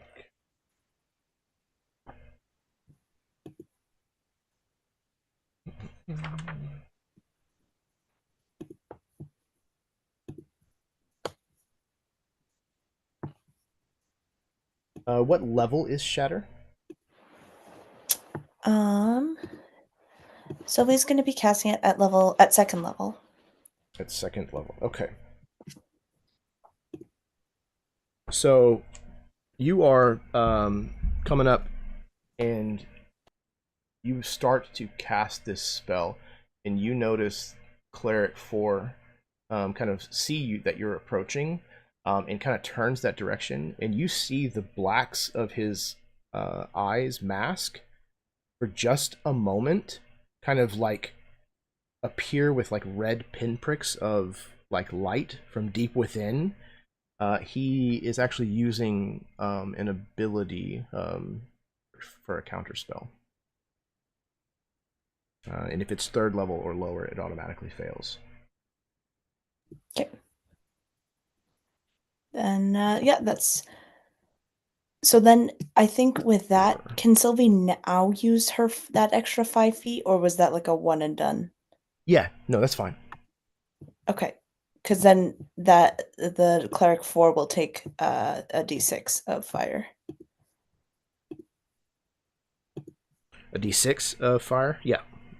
And then that's 1 point of fire damage for him. Okay. Okay.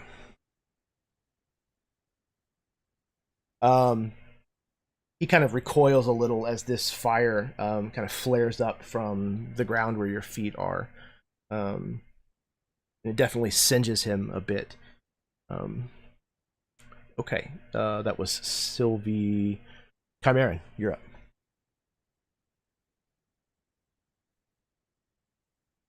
Okay, so I have this beautiful feat called mobile, where if I use my dash action, difficult terrain will not cost me extra movement. So I'm going to Okay. use as a bonus action, I'm going to dash. So I'm going to move and dash. My movement Okay. speed is 40. So I believe that gives me 80, right? Yeah, if you can ignore difficult terrain Yeah. and your normal speed is 40 and you're using your bonus to dash, then that's, yeah, absolutely 80. Okay. So I'm going to go, okay, so how do I move? Here we go. 5, 10, 15, 20, 25, 30, 35, 40, 45, 50, 55, and I know I'm going to take firebolt. 60.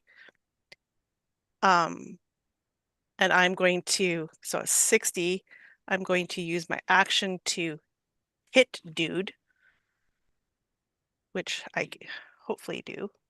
So I'm probably noticing at this point my rapier is no longer glowing, right? As soon as Yes, I get to yeah, this that's room. the first thing that I was going to point out is the moment that Yeah. you cross the threshold into the actual crypt itself, the light from your sword goes out completely.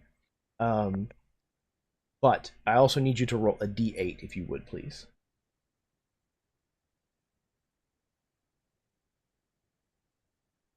Eight. Okay, so you gain an extra 5 feet of distance. Again, maybe the same kind of pocket of openness that Sylvie had just found. Perfect. Okay, so I'll add that. So I've got 25 left. And what was the damage from your fire? Or is it just while you're moving, Sylvie?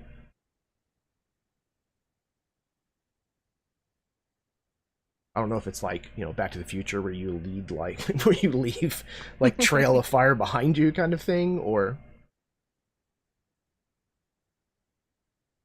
It just says when I move within 5 feet of a creature, it takes okay. 1d6 from my trail of heat. Oh, so that's cool. Trail of Heat. So it's only that when was I'm my, moving, I 80s think. album that I sang with Don Johnson. Yeah, absolutely. I think that it's kind of it's there as you're passing, and it's probably not doesn't stay. And I think, Chimeran, did you go? You did go through where Vera's alchemist fire is, though. Yeah. Okay. Vera, what did you do with your alchemist fire as far as damage goes? Was it 4? 4. 4. Okay. Then, Chimeran, you will take 4 points of fire damage. Especially because you can't see it, which is interesting. Feel the burn. Can't see the burn. It's like athlete's foot. 4 points of damage. Okay. So now I'm going to attack this dude. Please do. After all of that. Stabby, stabby. Oh, that's a terrible roll. That's a horrible roll. I would like to use an inspiration to not have that roll as my roll. Okay. Okay, that's a much better roll. That's a 27 to hit. That'll connect. Absolutely. Okay. So minus inspiration. Okay. So damage wise, he's taking 7 plus 19. So that's 26 points of damage. Ooh, good grief. Piercing from my sword, my rapier. And then because I am mobile, go back to my feet here. I do not provoke attack of opportunity from this creature for the rest of this turn, whether I hit him or not, but I did. And I'm going to continue moving. So that was 60, 65. You said 70, it was 22 points, right? 26. 26 points. Sorry. To shout numbers at you while you're counting. 65, 70, 75, 80, and I got an additional 5. So I'm going right into the room. So I'm assuming the door is still open because they came out. It is for the moment, yes. Okay, number 4 is not quite dead. But he's undead. No. He definitely ain't happy. Okay, everybody's in the northern side of the room, so I can zoom in just a wee bit. That was Chimeran. You have moved into the room.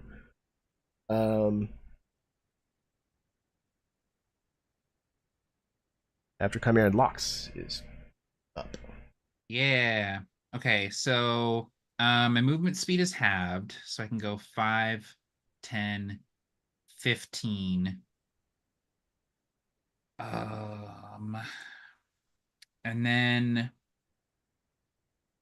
I've got this alchemist fire, and I could throw that 20 feet, 5, 10, 15. So I'm gonna throw my alchemist fire at Iron Mask Cleric 3.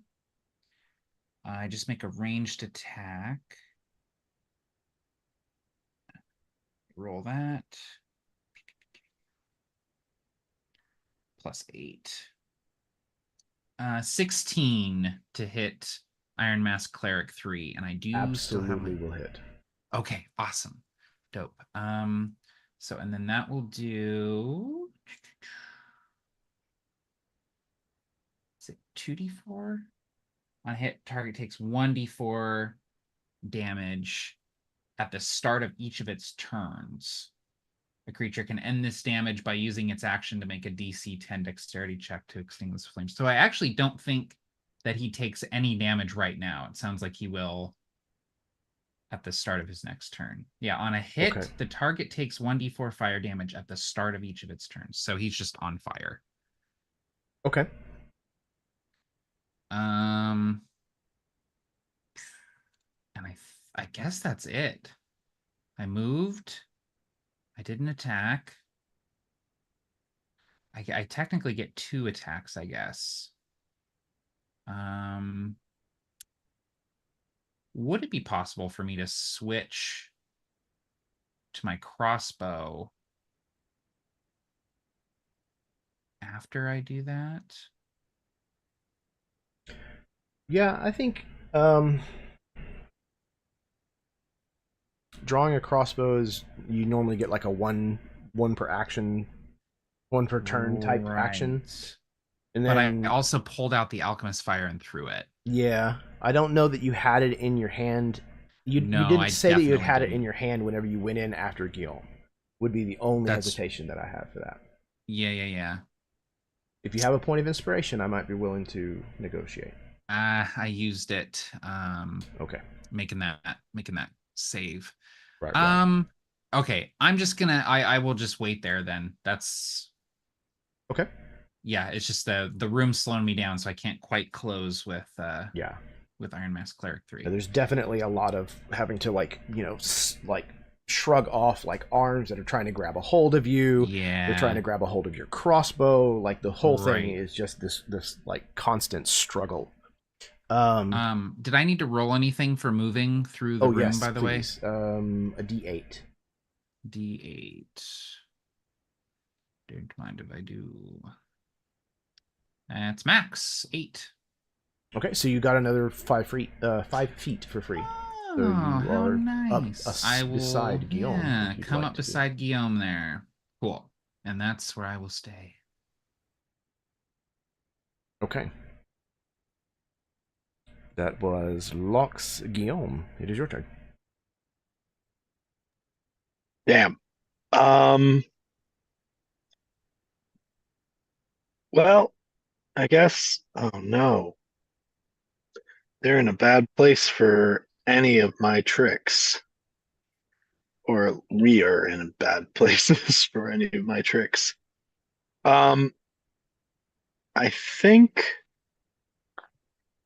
Okay, let's do it. This will be. Yeah, I only need. Oh no, save that. Oh, shit. Sorry. This is the spellcaster's conundrum. Everything No, like you man, come up with a you're plan and then the all good. battlefield changes Yep. enough that I'm like, oh, none of those plans are good anymore. Okay. I am going to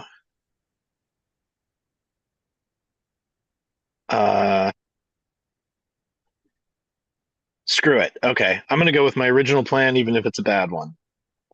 I'm going to visualize the place right like next to Annabelle. That I actually the door's open now. I just can't get through those guys. No.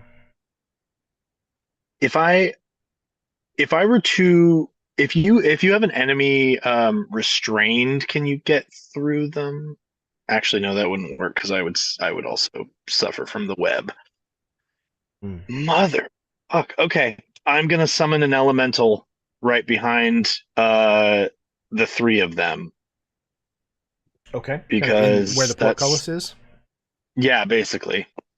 Are you doing fire again? Fire Or again. Yeah, fire seems okay. like the best bet I have.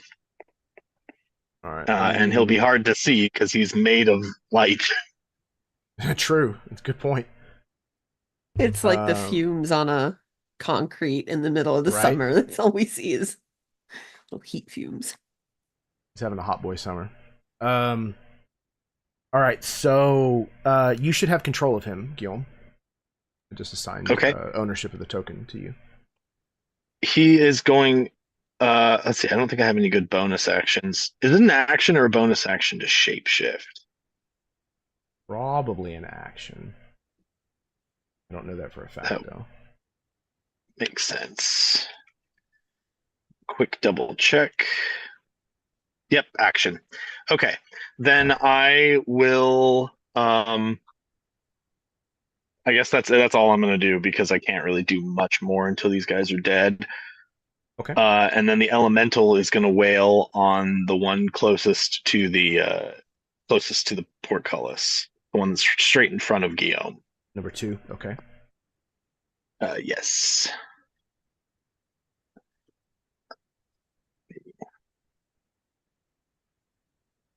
I think he has a really high bonus to hit. It's like the spells level. What is it? Okay, to hit. Uh oh, just my spell attack modifier, which is pretty good. Okay. He has multi-attack, so that's going to be a 25 to hit with the first one. Okay. Yeah, that'll definitely hit. And his second would be a 14. Also hits. Sweet. Okay. So the first one is going to do. Ooh, hey, that's a 10. So 18 points of fire damage. Good grief. Okay. Yep. And the second one is going to be 12 points of fire damage to the same guy. 30 up. Okay. He's still alive, but not by much. You actually can hear. You can actually probably even see, like ash, like coming out of like the open spaces, like from underneath his helmet and from like the undersides of like his underarms. He is almost completely like eviscerated, but he is still moving, screaming as he might. He seems to be intent on trying to fight through this. These clerics fight with a zealotry that you might expect from cultists. And then I think the elemental is going to move. Is this door open now? I feel like I missed something. The portcullis is currently open. Okay, it is open. Okay, he's going to move just a little into the room. I guess about there. Okay. Basically, he's going to turn away from the clerics and give them a chance to swing at him if any of them want to take some opportunity attacks. They are definitely going to attempt that. Number 3 and number 4 in particular are going to brandish their maces of penitence. What is his AC? Use your reactions. His reaction is going to be, his AC is 15. Okay, the first one misses. The second one, however, is going to hit. He's going to take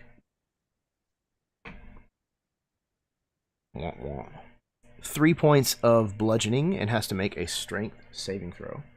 Unless he is immune to the prone condition, which he might be as an elemental. No, he's not. I'm sure Okay, this so is significant.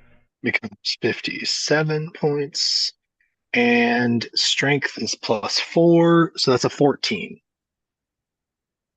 Okay, so he manages to remain standing.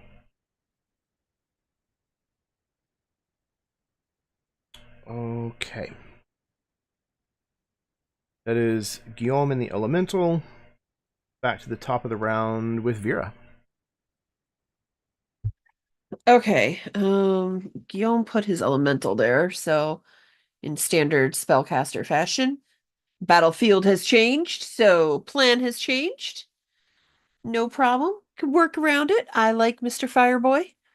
He could have moved in further. I think he was Nope. we would have just had to move past your space. I didn't want to. Nope. He is absolutely fine. He is adorable, and he can stay right where he is. Being that though,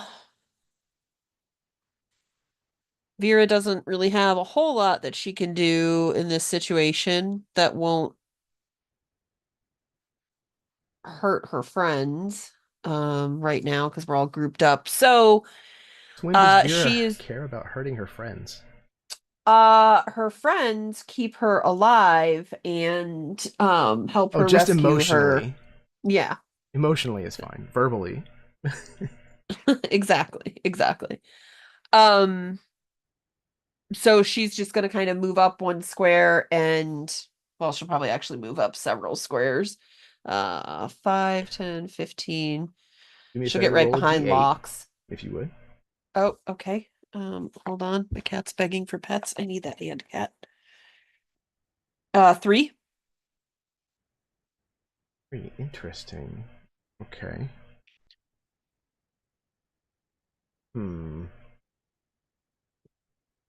Okay, so obviously this is more of a holdover from when this was supposed to be a navigating situation, but the result is dead end. Must turn back and take a different path.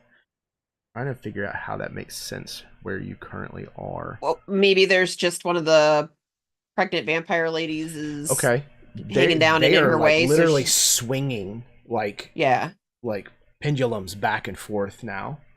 So she was going to go up by Locke, so maybe instead she has to kind of come up here behind Guillaume. That'll work. So yeah, she gets up behind Guillaume, and for her action she is going to Eldritch Blast. Cleric 4 has been getting a beaten. She saw that, so she's going to do an Eldritch Blast at him first. Okay. And that is a 17 to hit. Yes, absolutely. And that is 8 force damage. Okay. What does it look like as that kills number 4? I think what happens is when she hits, it's not even the blast necessarily that kills him. She throws that Eldritch Blast out and it hits him kind of right under where that mask is, and it throws the mask off, and as it does that, he kind of stumbles back, and maybe the vampire women like grab him and nom nom nom nom nom nom nom start murdering him. If that fits with the narrative, I don't know what these Iron Masks there's are. one caveat. The helmet does not actually come off until he is torn to sunders. Okay. Then the helmet, intact, literally just falls to the floor with a clunk, clunk, clunk. Awesome. So yeah, then that's what happens. It kind of blasts, pushes him back. They grab him and start ripping his arms and stuff. And then that helmet hits the floor. And then for her second Eldritch Blast of the turn, she is going to go ahead and hit number 2. That's directly in front of Guillaume. Absolutely. Also injured. is a 27 to hit. It will also hit. And that is 6 force damage to that guy. Okay. And you could describe what it looks like as you kill a second one. Literally the exact same thing, pretty much. I just like the idea that these Eldritch Blasts are just kind of force pushing these guys into these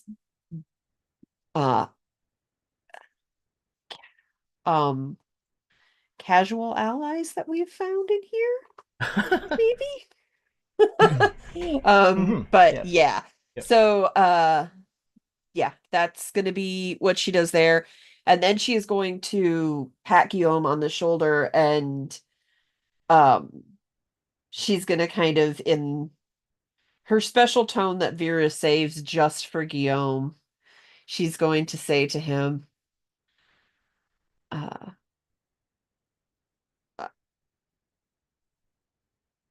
I think the saint will enjoy hearing this story after our little adventure.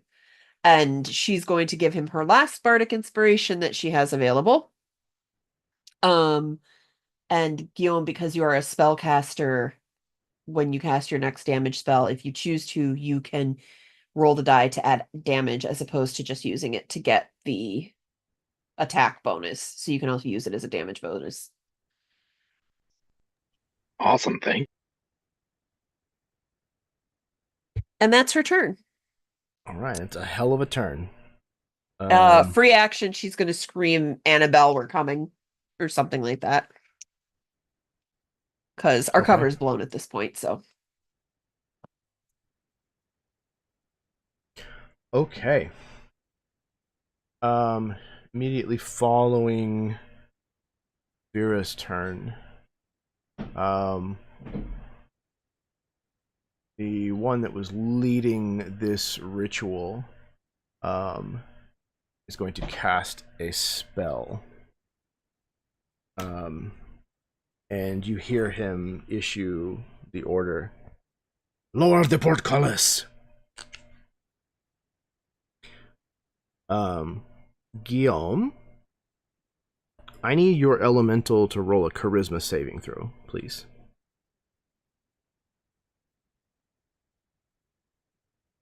Ooh, well, it's a nat 20. Well, that's pretty damn good. Which becomes a 23. Okay. Excellent. Your elemental just prevented itself from becoming banished. Oh, damn.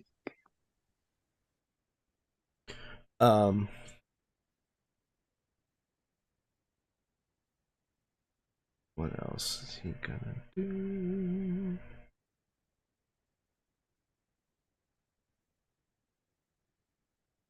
Ooh. Okay.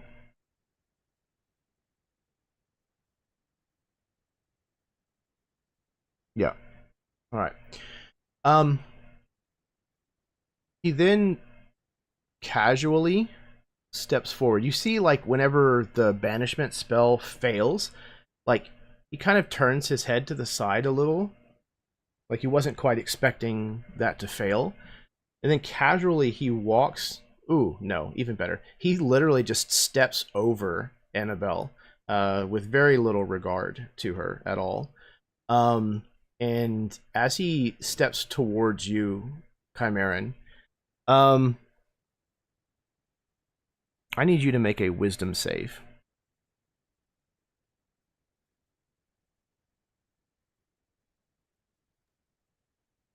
Is this a spell that's targeting me and only me? I don't know if it's a spell technically. It's like a special ability. Oh, okay. I don't know if it counts as a spell or not. That shit was clear in 3rd edition. It's less clear in 5th edition. Because literally in 3rd edition it said spell-like ability. So I don't know if it counts for that or not.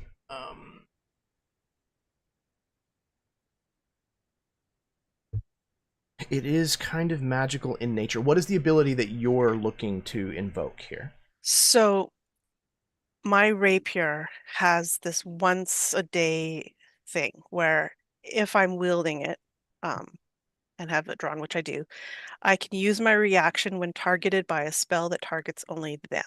If I do so, I can roll my dex saving throw at advantage in place of whatever saving throw that it would normally call for.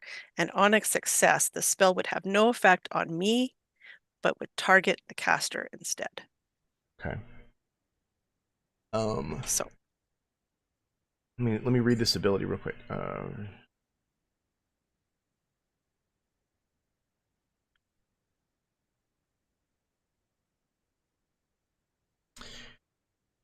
It doesn't say anything about it being a spell at all, so I don't I think that it think fits here. Go I ahead. think that the ruling that I've been able to find is that basically things that count as spells are the things in the spell list. yeah, actual spells. Yeah, like monster Okay. abilities don't tend to count. Right. Okay, I'm crossing my fingers. I'm rolling my wisdom. you got this. I do have advantage if this is a charms thing. It is. Oh, good. Okay, so I'm going to roll that again. So that was a Is it an 12. elven thing? Yeah. Half elf? Okay, Okay. that's the second roll is better, worse. So my it's a 12. I don't think that's going to work. A 12. Okay. Yeah. This individual makes their way towards you, Chimera, kind of, again, nonchalantly, kind of just stepping over Annabella, and fixes its metallic gilded gaze like straight in your direction, and says, "I've been waiting for you. You have finally arrived, and now you can take your place beside me."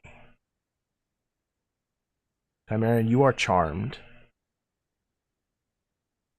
You view this target in the best possible light. And while it does not have any kind of dominion over you, you do want to please and protect your very, very good friend, whose name just happens to escape you for the moment.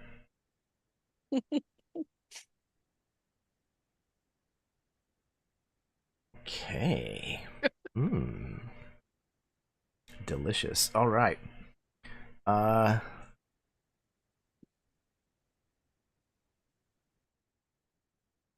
This cleric here moves over and drops the portcullis. Those of you who are out in this room here hear the iron gate clank, clank, clank, clank, clank, crash down, cutting off Chimeran and the fire elemental from the rest of you. Sorry, which dude did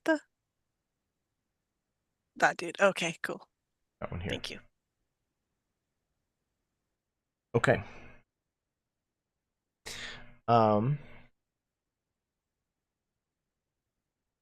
This cleric grabs this woman and drags her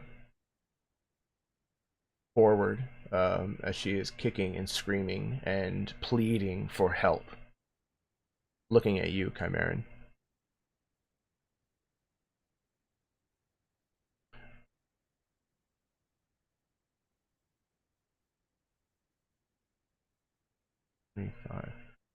This one grabs this woman and drags her forward, trying to do the same. Okay. The cleric that is outside in the crypt itself, going to move here to better see you, Sylvie.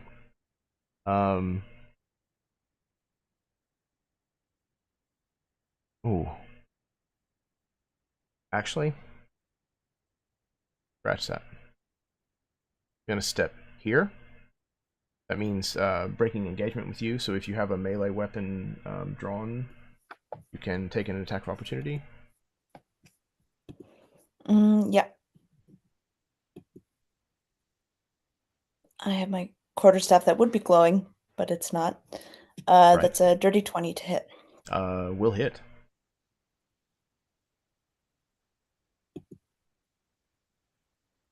It's a 7 points of bludgeoning. Okay. You thwack this guy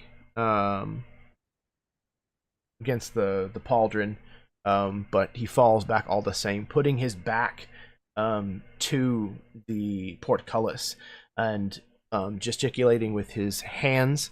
He is casting Bane, and he is going to choose Guillaume, Lox, Sylvie. I think it's 3 peoples.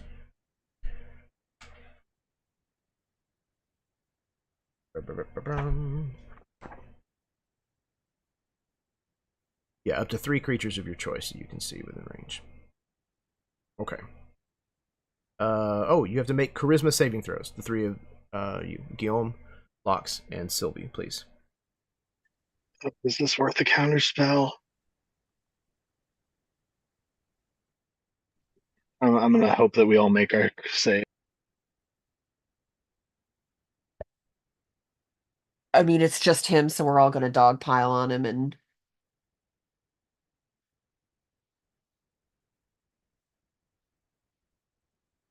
What you got, Guillaume? 17. Okay. All 3 of you managed to ignore the effects of the Bane spell that just went off. You're oh no, just 3 people. Okay. That's not an area of effect. So that was the clerics. All right. The mothers continue to lash out at those of you who are out in the crypts. This time around, each one of you is going to be susceptible to 2 bite, or 2 claw and 2 bite attacks. Guillaume, we'll head with you first. Your AC is a 15 currently? 15 and disadvantage. Disadvantaged, alright.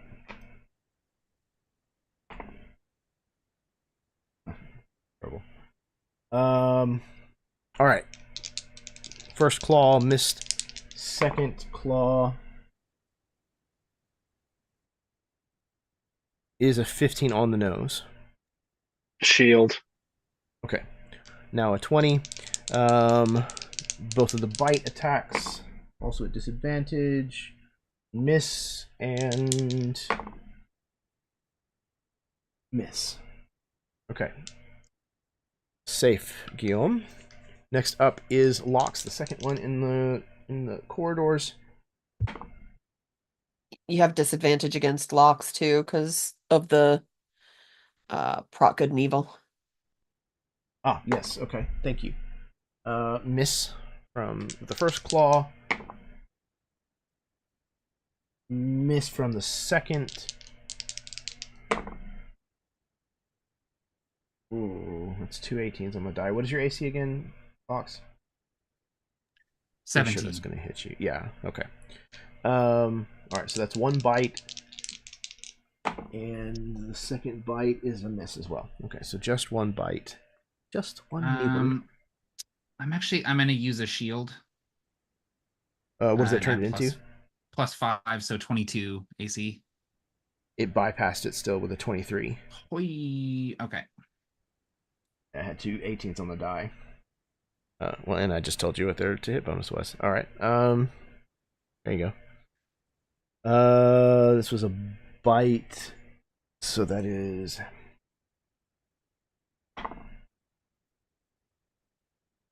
Lox. You're going to take 7 points of piercing,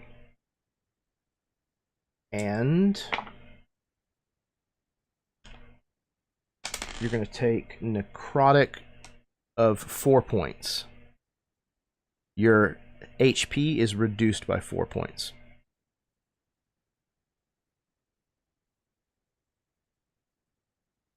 You're fighting your way through these creatures. You're doing your best to kind of keep them off of you while you're still actually, engaged in combat yourself off and on.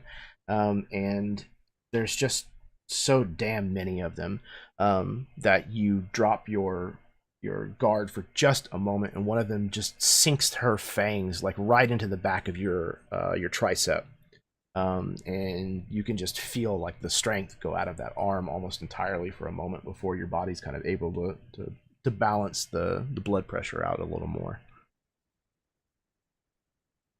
Okay. Continuing. Third in was Sylvie. 2 claws first. What is your AC again, Sylvie? 15. 14? 15. Okay. Yeah. First claw is going to hit. Oof. Second claw is also going to hit. We're going to roll those up first.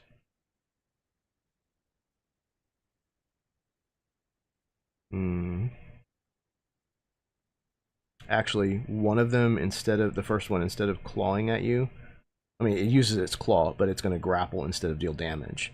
So you're grappled by it. It basically is like grabbing a hold of you and pulling it closer to itself.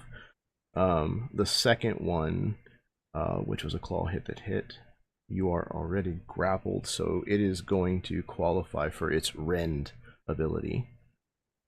So you are going to take 4 points of slashing damage, as essentially one of them has a hold of you and has pulled you close, and another one grabs a hold of you, managing to catch you, and you are pulled in 2 different directions. You can feel like the muscles and tendons like popping and tearing as they put considerable strain on your body. Bites. Good lord, Sylvie. First one hit. The second one mercifully missed. Alright, this is a bite. You're going to take piercing to the point of 5 and 8 points of necrotic damage. And your HP max is reduced by 8.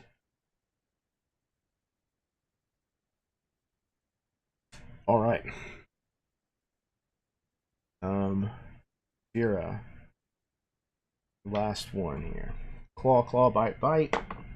Claw is a miss. What is your AC? 15. Okay, there's a claw that hit. It is going to attempt to grapple you. Bite. Miss. And a miss, barely, by 1 point. Okay. So 1 claw grappled you, so you are grappled. No damage, though? No damage, no. You have to choose to not do damage, to do grapple instead. Okay. If they want to use that. Okay, so that is all of Mother's. Sylvie, it is your turn. Sylvie's going to try and break free from this grapple. Okay. So it'll be an athletics check or an acrobatics, whichever you wish. That's an 11. Okay, let's see what they get. Oh, wow. You succeed. Oh. So then is that my action? Yes, it is. Okay. You should have a bonus in movement, though. Yes. I'm just gonna make my... Okay. Sylvie is just going to, I guess, move to the side, but stay where she is. Okay. Yep. Staying where you are, you don't have to roll a d8.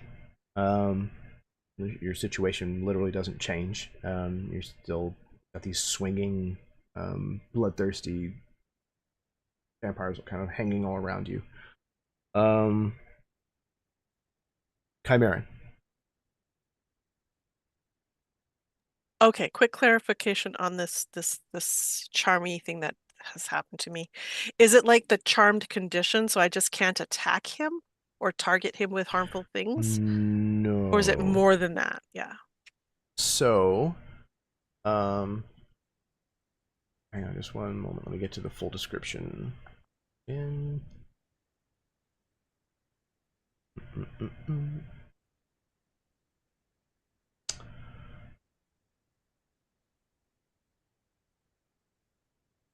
Magic or be charmed by the vampire. The charmed target regards the vampire as a trusted friend to be heeded and protected. Although the target isn't under the vampire's control, it takes the vampire's requests or actions in the most favorable way it can, and it is a willing target for the vampire's bite attack. Damn. And he said to come stand by him, right? To take your place by his side. So I can't walk across the room. Oh, that's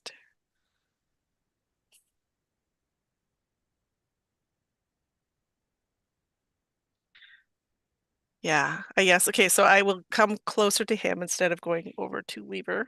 But I'm wondering if I have enough autonomy to like lash out at his friend, who I'm not charmed by. I don't know. I think you can probably raise your weapon in his direction. And this masked vampire says, "There is no need for that. We are amongst friends."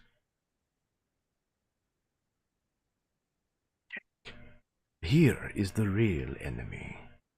And he takes your hand and places it around the handle of the branding iron that he is holding, and directs the glowing red hot end of it in the direction of this poor girl who is The being woman who's pleading held with me by not this to- cleric, who is literally looking at you and begging you for mercy to save her.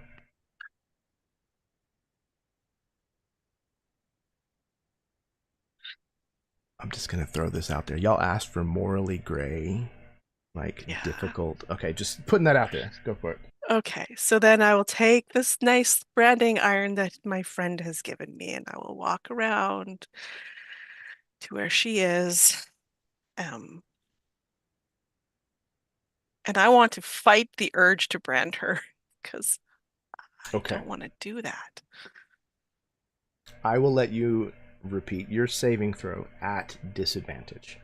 Okay. Because this does very much go against Chimeran's nature, I would think. Yes, yes, it does. Especially because these are pregnant women being tortured. Yes. Yeah. So disadvantage. Disadvantage. Pardon me?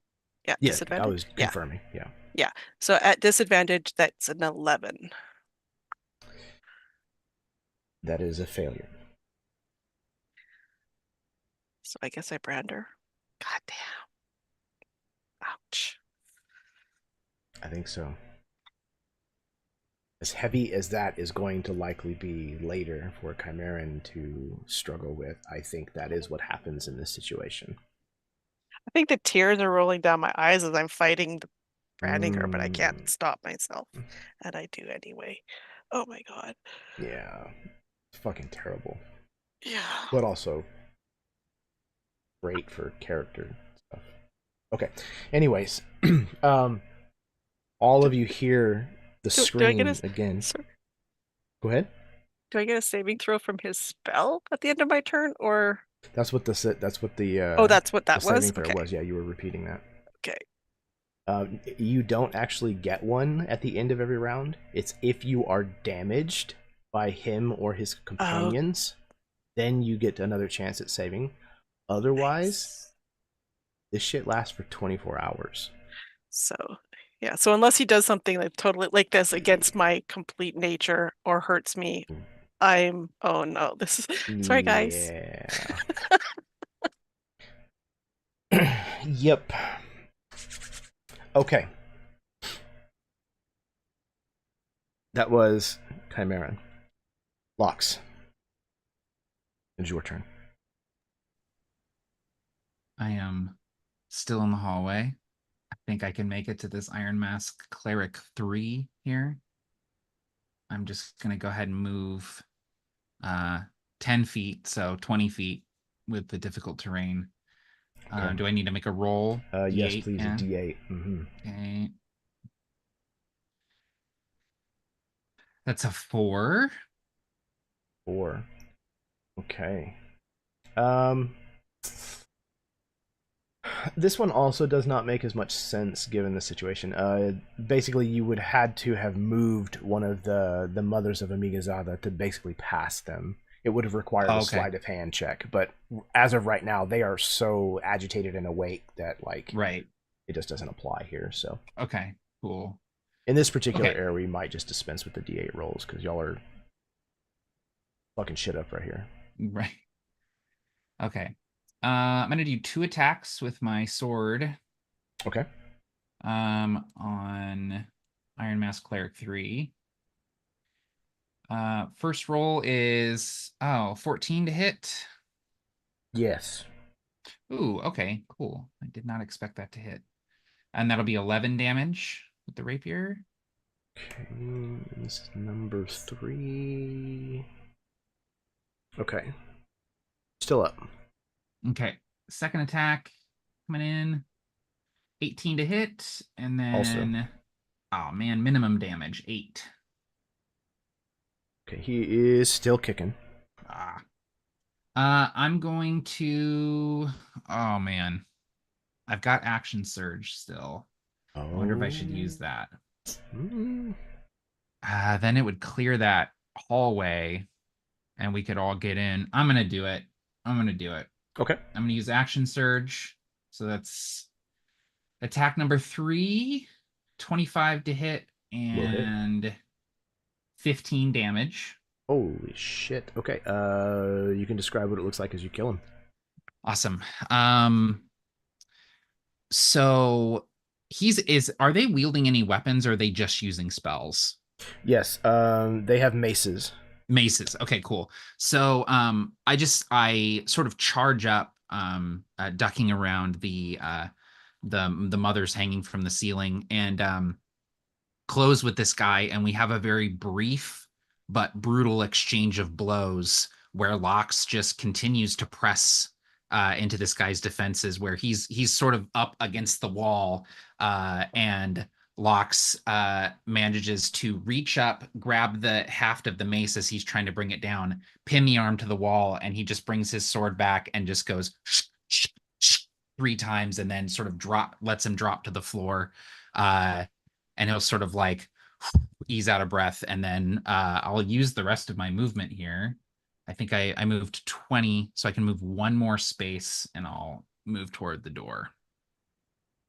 And I think even like the third like stab we actually see from the other side of the portcullis is like the tip of the blade like comes from between the bars even. Cool. Yeah, I like that. Okay. Yeah, he collapses to the ground. Again, his helmet kind of hitting the floor with like a resounding metallic thud before kind of rolling to the side. The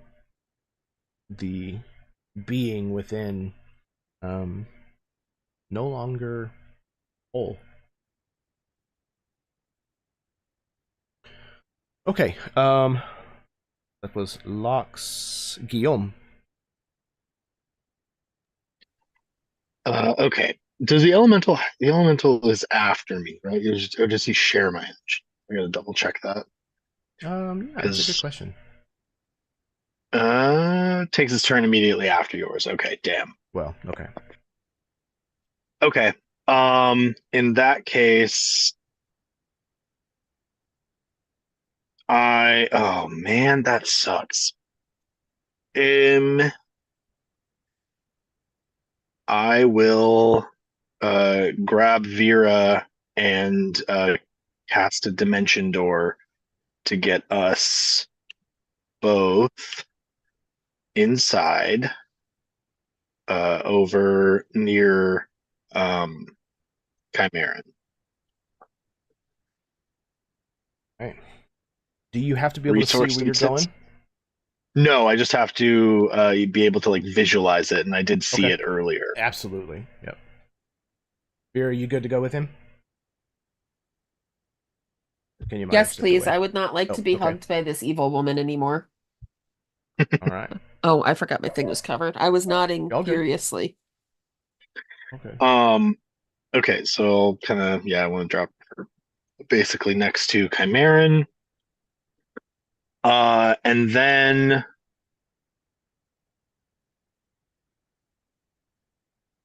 I kind of want to see if I can distract these two. So I'll just kind of move around to be over here, and I'll just start like Guillaume just immediately as soon as he pops in, he starts moving around like, oh, you metal masked motherfuckers. We are going to kill you so fucking hard that you don't even know what it was like to be alive, even though you already probably don't because you're undead fucks. Like just talking mad shit, trying to like draw them away from the women behind. This masked individual, as you appear in the room, raises his finger towards you and says, "Blasphemers, destroy them all!" Looking That's our directly plan. at you, Chimeran. So when Guillaume breaks engagement with you, would you please attack him with that red-hot branding iron that you're wielding? You're muted. It's okay. You attack. Okay. It's disadvantage. So branding iron. So I'm not proficient with branding irons, right? So it's just a regular to hit. This would be a strength-based. Strength-based one. Mhm. Good, because I'm bad at those. Yeah. And I don't add proficiency bonus, right? Or do I? You do. Would I? Absolutely. I do. Okay, so this would be Pretty a close to a rapier. +3 on the roll instead of my normal, so that's good. So that's a 15 to hit. Was that with disadvantage? Oh no, I get disadvantage right here. Here's a disadvantage. I'm so excited about disadvantage. You heard Me it too. first, folks. That makes a 14 instead of a 15. Hey, that's better. I don't have to burn a shield. Okay. So Guillaume, you notice, because you did not witness any of the rest of what had happened, you notice as you go to put distance between you and Chimeran. For one, Chimeran is holding this poker, this branding iron, literally pulling it away from this woman who is now sporting a fresh mark, and then swings it at you as you step away from him. Yeah, I think I'm just like, what the fuck, man? It's me. Like not fully understanding what's going on. And then he's gonna give a little shout over to the elemental. Get over there and pull the lever. And I believe he has 40 feet of movement, so I think he can get right over there. And hopefully try to reach around this cleric guy and just yank the lever with no real concern for his own well-being. Okay. Yeah. Unless if it's an object interaction, then he would take his attacks on the cleric first. I'm trying to think how to resolve. Because I mean, obviously he can like try to reach around him, but this guy is definitely going to be trying to stop him. So I'm trying to think of how to resolve that as a. Could he instead use his action to, instead of attacking, just grab the guy and try to pull him out and throw him away? I mean, he can certainly try to move him forcefully. I don't know. Like a contested strength check or something? Like a shove attack. Okay. Yeah, so it would be just like a grapple. So he would instigate an athletics, and then the defender would get either athletics or acrobatics, whichever they would prefer. Okay, so then for him, that's going to be... shit. Should probably stop clicking away from that link. So he rolled a... which becomes strength. I don't think he has any skills. So he just has the strength, which is a +4, so 17. Yeah, absolutely. Beats this guy's 9. So it'll just yank him away and pull the lever. Absolutely. Okay, so the elemental just like basically grabs a hold of this guy and just flings him aside. Grabs the lever and pulls it, and the portcullis. Is that if you have multi-attack, you can do a Yes. pull or shove and an attack, right? Then he's gonna like as soon as he's pulled the thing, he's gonna kind of just scooch in the way so that you have to go through him to get to it, and he'll take a swing at the guy he just moved. How does a 28 hit? I mean, it's real close. Okay, cool. Yeah. As long as I made it. Then that's going to be 15 points of damage. Okay. He takes that. It is still up. Though is not pleased about this situation at all. Good. All right. So that brings us to the end of round 2. It has literally been 2 full rounds. We're back to the top with Vera. Your turn. Okay. Vera does not have a lot that she can do. Trying to decide. Okay, so it won't hit him, it'll hit him, and it'll hit him. Won't hit him. I can't hit him without hitting Guillaume, so I can't do that. Real quick, Vera, weren't you going to end the charm? Yeah, see, I have counter charm, and as an action you can perform until the end of your next turn. During that time, you and any friendly creatures within 30 feet that can hear you gain advantage on saving throws against being frightened or charmed. But could I have handed you my greater restoration scroll during our dimension dooring? I didn't do any object in it. If I had known that, I would have given you the scroll. Yeah, that's fine. Does greater restoration get rid of charms? Yes, it ends a charm effect. Oh, there you go. I looked it up.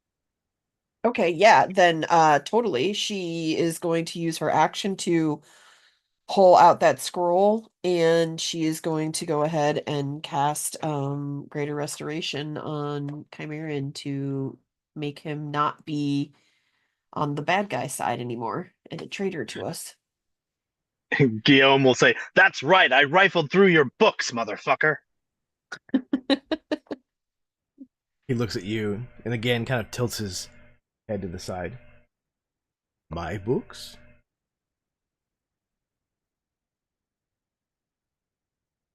Chimerian, you are no longer under the yoke of this charm.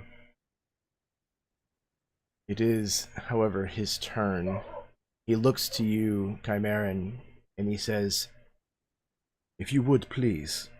And he kind of extends his hand towards you, asking for his brand back.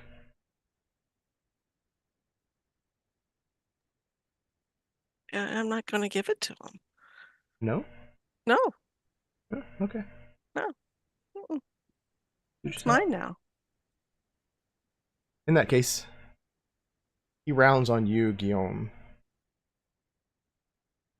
and is going to reach out with his hand, try to grab you.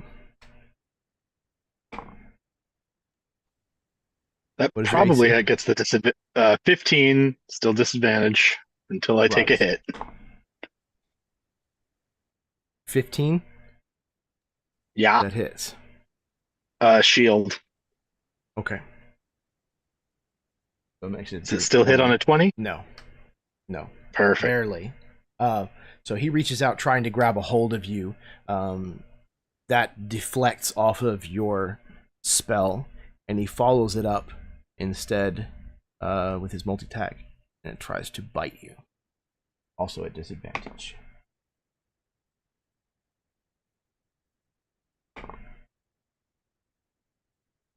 Missed with a 20. Okay.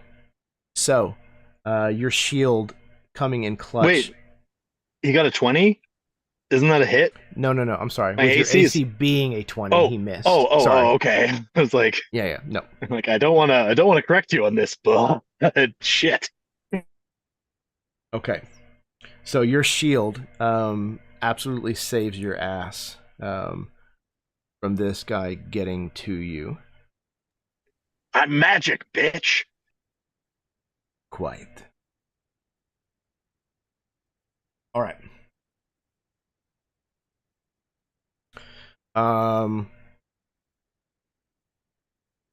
The clerics. This one.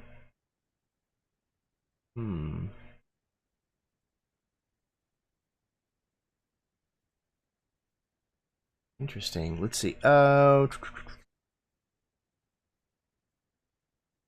This one is going to. Oh.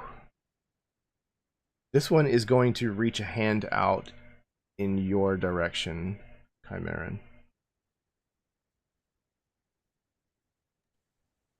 This is a spell attack. So, what is your AC again, Chimeran? It is 16. Okay. I'm going to hit you with this.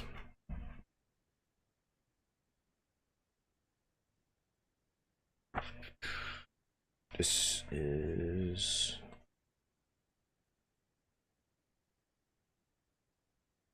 Okay. Definitely upcasting. And... Okay. So it would normally be a first level, second, third level. Ooh. All right. Casting inflict wounds on you.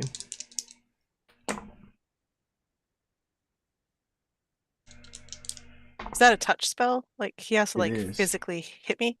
Mm-hmm. So would this accounts as an attack, right? Because it's a spell attack, or Yes, it is a spell attack. I'd like to use uncanny dodge to have this damage. Probably a good idea.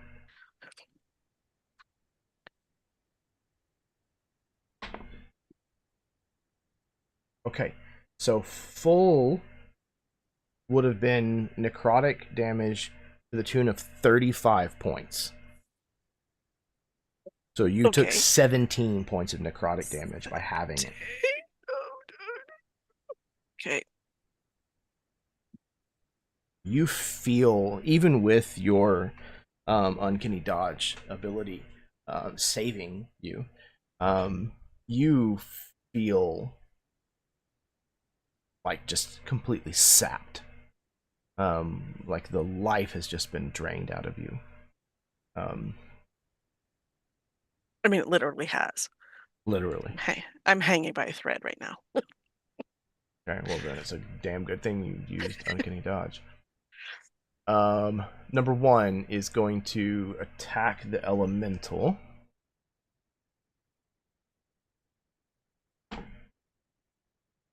What is the elemental's AC? 15. Okay.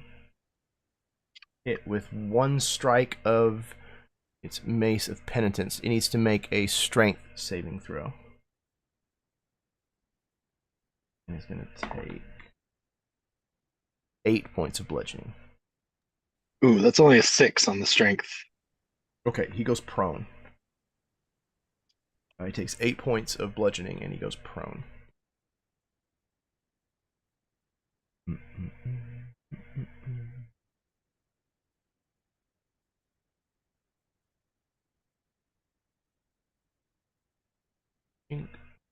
Alright. Okay. This dude here is going to cast a spell. I think it's like a 10-foot radius. Are we in a new round? From from the end of my last turn. So You're at the bottom of the round. yeah. So Yeah, I'm we're at at the- the top now. Because you get So one reaction per round. It Oh, resets on your turn. Yeah. on your turn. Okay, never mind. Okay.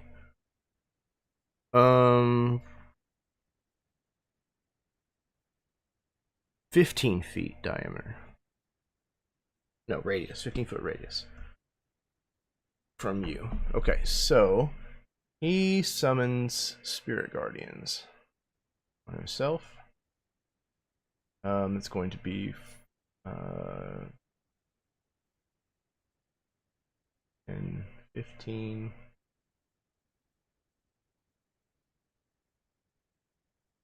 Okay, so the elemental and okay. All right. The elemental is going to need to roll saving throw. Oh.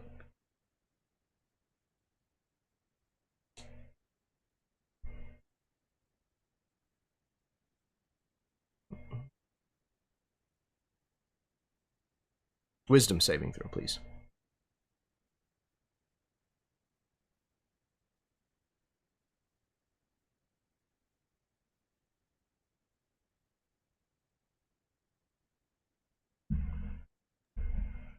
Sorry, who was that for again? The elemental. Okay, I just wasn't sure if it was me or him. Wisdom. That's going to be 15. Okay, so he succeeded, so he will take half. Full is 16 points of necrotic. He will take 8 points of necrotic. However, that does mean bad news for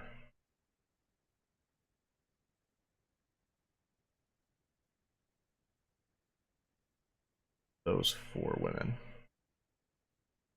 who all succumb to the necrotic energy as they wither in their already weakened state and perish. As all of the clerics. Alright, Locks, Sylvie, y'all are still out in the crypt. It's the third round. Each one of you is going to take 3 sets of claw and bite attacks. Are you still have everything at disadvantage against you, Locks? Is that right? Yeah, as far as I know, I think that protection Okay. against evil Yep, is it's still up. It's up for cool. a minute, and I haven't taken enough damage to fail Okay. a Constitution save. So Okay, awesome. So yes, disadvantage. Claw fail, and claw fail. So all 3 of those fail. Bites. Oof, okay. First one failed. Second one is another double 18s. So it's 1 bite that's going to get through, and the third one rather, is okay. You get a bite that comes through, and deals. There we go. Oof, 8 more points of piercing and necrotic to the tune of 6. Once again, reducing your max HP by that amount. Kills. And that was all of the mother's attacks against Locks. Sylvie. Got 3 claws coming at you. What is your AC again? 14? 15. 15. Okay. The first one hits. Second one hits. God, they really like you, Sylvie. Oh no, the third one hits. Let's roll those first. Were you still grappled, or did you escape? You managed to No, escape. Sylvie's. Yeah. Okay. All right. Let's see. 5 slashing from the first, 7 from the second, 5 more from the third. Sylvie's down. Okay. It's getting real. All right. Lox, you notice as Sylvie is grabbed by these mothers of Amigazada and is swarmed with grasping, clawing hands.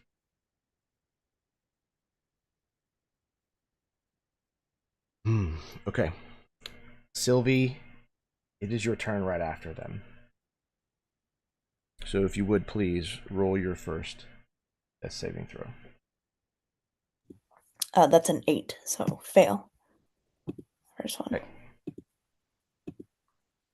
Chimerian, you're up. Yeah, but I mean, I'm going to go down. I'm going to go down in a blaze of glory. So I'm going to step 5 feet forward while I'm swinging the branding iron like back into a corner. I don't care. I'm just like tossing it away.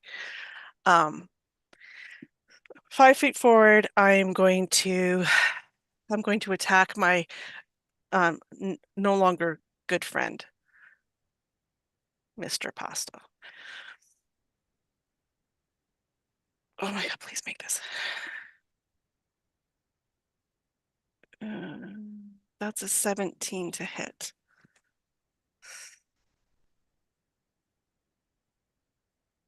That hits.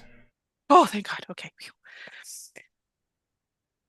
Okay, so that was max on the sword, so that's 13 from the sword, and because my nice friend Guillaume is standing right there, we're going to make this hurt a lot. Well, not really, I guess. And 11 more. So 24 points of damage on him. So that's my move and attack. What can I do? Okay. I know I'm going to die this round, so I'm going to leave everything on the table. Well,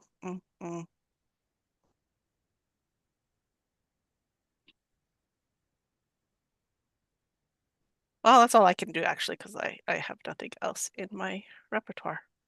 Do you have any health potions? No, I took one before we started. Oh, wow. Yeah, I don't think I've got anything left. Just quickly going through that again. Yeah, nope. I just offer myself as sacrifice. As tribute, if you will. Okay. Chimerian's turn is done. Lox, it is your turn. Okay, so Lox is like kind of ready to take off down the stairs, but then he turns and he sees that Sylvie has gone down and is sort of being, yanked down by these monsters. And so I'm going to move back to where Sylvie went down, and I want to try and drag her to the stairs, like out of this room. All right. So I need you to make an athletics roll.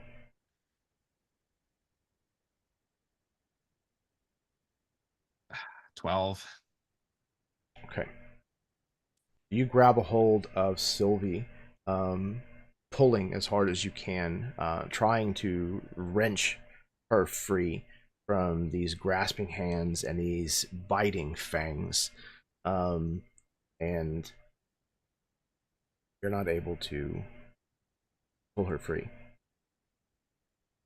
Okay. So that is just one of your attacks. That's basically the opposite of a shove, if you will. Oh, so could I try and do that again? If you have extra attack, yes. Yeah, I can do two attacks per action. Yes. So I could try and pull Sylvie again. Correct. Okay. I want to try that again. Okay, it'll be another athletics. Okay. Ooh, 19. Okay. So you try the first time, and it's just not enough. You're not using enough force. These creatures have a hold of her with a hunger that that belays their size and their apparent strength, and there's so many of them.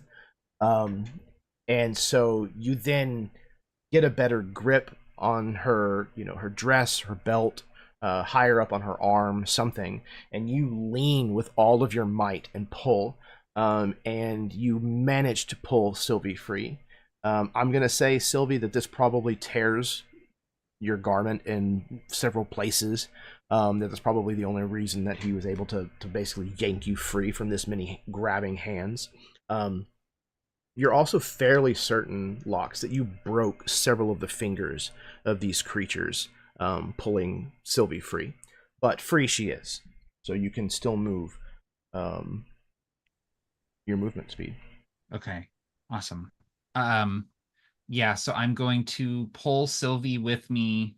So I moved 5 feet, technically 10 in the difficult terrain, and then here's 10 more. Oh, I'm also pulling Sylvie. Does that not further reduce? No. No. Okay. So that is 20 feet.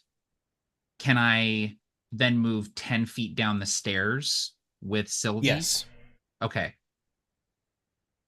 All right, cool. So, and then, Em, if you want to move your token, I don't think I can move your token for you, but I pull Sylvie down the stairs, and then I don't have the action for this, but I do have a healing potion that I can administer on my next turn to get Have Sylvie you used a back bonus up. action? It's a bonus for yourself. That's what it is. Yeah, I think it's an action to give someone else a potion. Yeah, so. to administer it to someone else, it's an action. Yeah. Okay, cool. So, okay. But Sylvie is not being clawed by vampire women anymore, so that will be my turn. Okay. Guillaume, it is your turn. Sorry, I yell for Vera before I end my turn. I say, Vera! I've got Sylvie on the stairs. Okay. I gotta double check what. If you use a scroll, is it generally it's your own save for it, right? I don't know. Because this doesn't have a default. I'm assuming it'll just be my saving throw. Yeah, okay, that makes sense. It's your aptitude, essentially. All right, then I am going to pull one of the scrolls that we found from my pack, and I'm going to cast Scroll of Watery Sphere on the pasta. Oh, okay. So it's a strength save, and that is a 17. And it basically just like takes up his space. Mm-hmm. Okay. It's five foot sphere. Saving throw is a failure. Oh, I'm sorry. It's a 5 foot radius, actually. Shoot. That's just his spot. Well, 5 foot radius would be a 10-foot diameter, so it's a little too big. Yeah. I will take a step back so I'm not getting myself or either of the women. And that would burn his reaction if he wants to try to hit me. Okay. Which would be worth it. So I will, I'll take 2 steps, 3 steps back. Okay. Yeah, he absolutely will. He's going to attempt a grapple on you at disadvantage.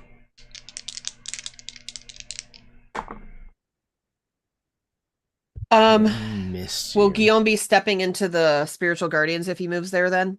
Because it's 15 feet for them, right? Or is it 10? It's 15. I can move. I'll move down then. A little further, like this way.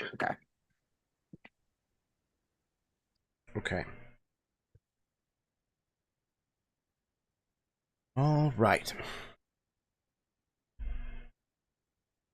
So yeah, he absolutely missed you. And was that the end of your turn? Sorry, what? My headphone just gave me a battery warning. Sorry, he missed you. Was that the end of your turn? No, he's got to roll for the save for the watery sphere. Oh, I'm sorry. He failed his save. Oh, sweet. Okay, then he is restrained in the watery sphere. Okay. So let's see. He can remake it at the end of each of its turns. And that's about it. He's just restrained. Okay. But still feels worth it because now he can't hit us. And then don't think I have any good bonus actions, so I will have the elemental go ahead and stand up and wail on the one that he hit before on number 1. So that's going to be 21 to hit. And his Yes. second attack will be a 20 to hit. Both will hit. So first one's going to be 14 points of damage. And this is to number 1. Okay. Still kicking. Okay. And then 13 points of damage Okay. to the same How one. does your elemental kill Iron Mask Cleric number 1? I think like the first one like dents his armor or whatever he's got on his chest, and the second one just punches straight through it, and the fire just spreads out and burns all of him from his core outwards until there's just ash. And again, the helmet hangs to the floor.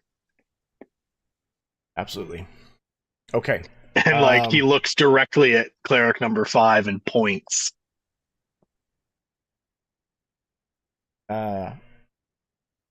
Guillaume and Chimeran, I think, in this situation. Both of you can roll perception checks for me. Like.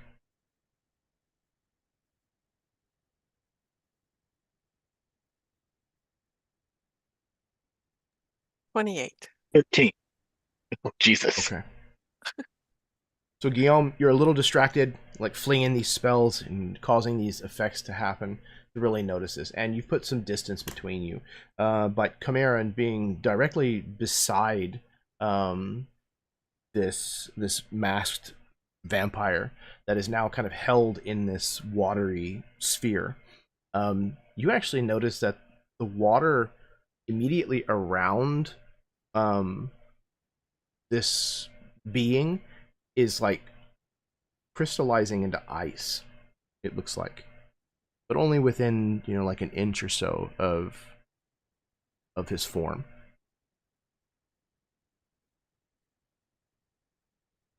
That was Guillaume. Top of the round, Vera. Okay. Or pause it. Do we want to break here and pick up next time? That's probably no. Okay, fair Karen enough. is emphatically. I'm down to keep head. going, but I need to run away for like 1 minute, but I can keep listening. Understood. Maybe we at least get through Sylvie's situation. Maybe. Yeah, sounds good. Okay. Okay. So Vera. Can I cast Healing Word and Cure Wounds at the same time or not? Yes. I mean, not at the same time, but in the same turn. Yes. Okay, so you do allow that. Okay. Yeah, because one's a cantrip, one is a first level spell. No, one's they're both spell slotted. Neither of them are cantrips. What I meant is one is a bonus action, one is an action. Right. Okay, so you do allow double typical, yes, the double casting. Okay, cool. So she's going to hearing him scream and seeing like basically Sylvie on the ground, and as he pulled her in, she's going to kind of loop around this way over to Chimeran. And as she walks past Chimeran, she's going to reach out and she's going to hit him with a 3rd level Cure Wounds. So he is going to get 2, 5, 6, 7, 8, 9 plus my thingamajigger is it's not that big of a, it's 13 hit points, so it's not that much. But it's something. And then likewise, she is going to throw a, God, I'm running low on spell slots. She is going to put a third level, no, she's going to put a,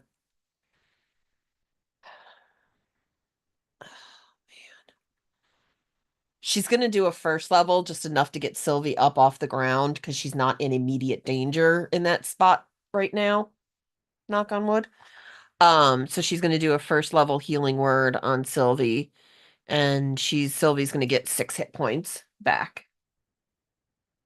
And then she's going to finish moving, and this Iron Mask Cleric 6 guy can absolutely take his opportunity swing at her. Okay, we'll do so. What is your AC again? 15. Hit you. Okay. All right, I need you to make a strength saving throw, please.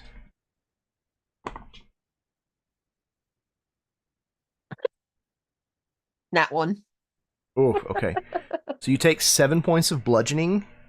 Uh-huh. And you are knocked prone. 7 damage. Okay, so I didn't even actually make it past this spot. Basically, once he you stepped swung at out of me. his reach. Yeah. Yeah, so like here. Yeah, yeah. Right I got knocked prone. Okay. Correct. So I moved 5, 10, 15, 20. Can I use the remainder of my, wait, no, because it's 30, because it's got to be half to stand up, so I don't have enough left to stand up.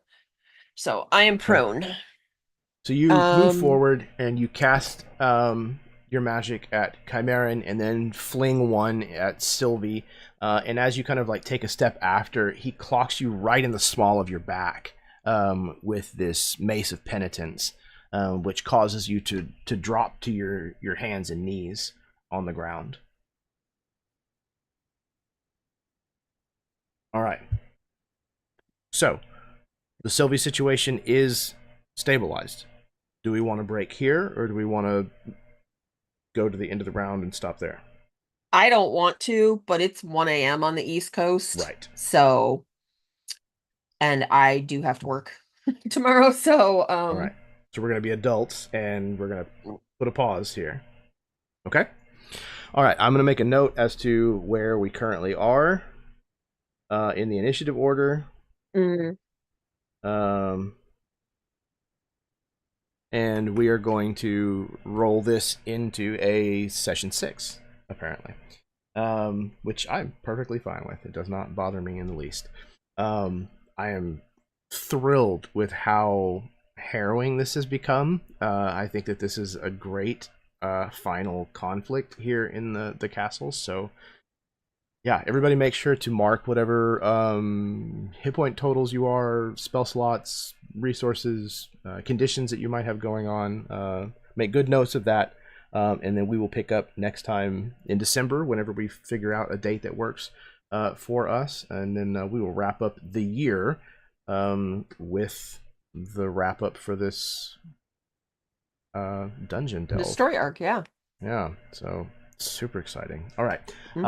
I am going to pass things back over to my players so that they can very quickly give you kind of parting words that they would like, and then we're going to call it a night. So we're going to start in reverse order with Karen. OMG. I'm so stressed.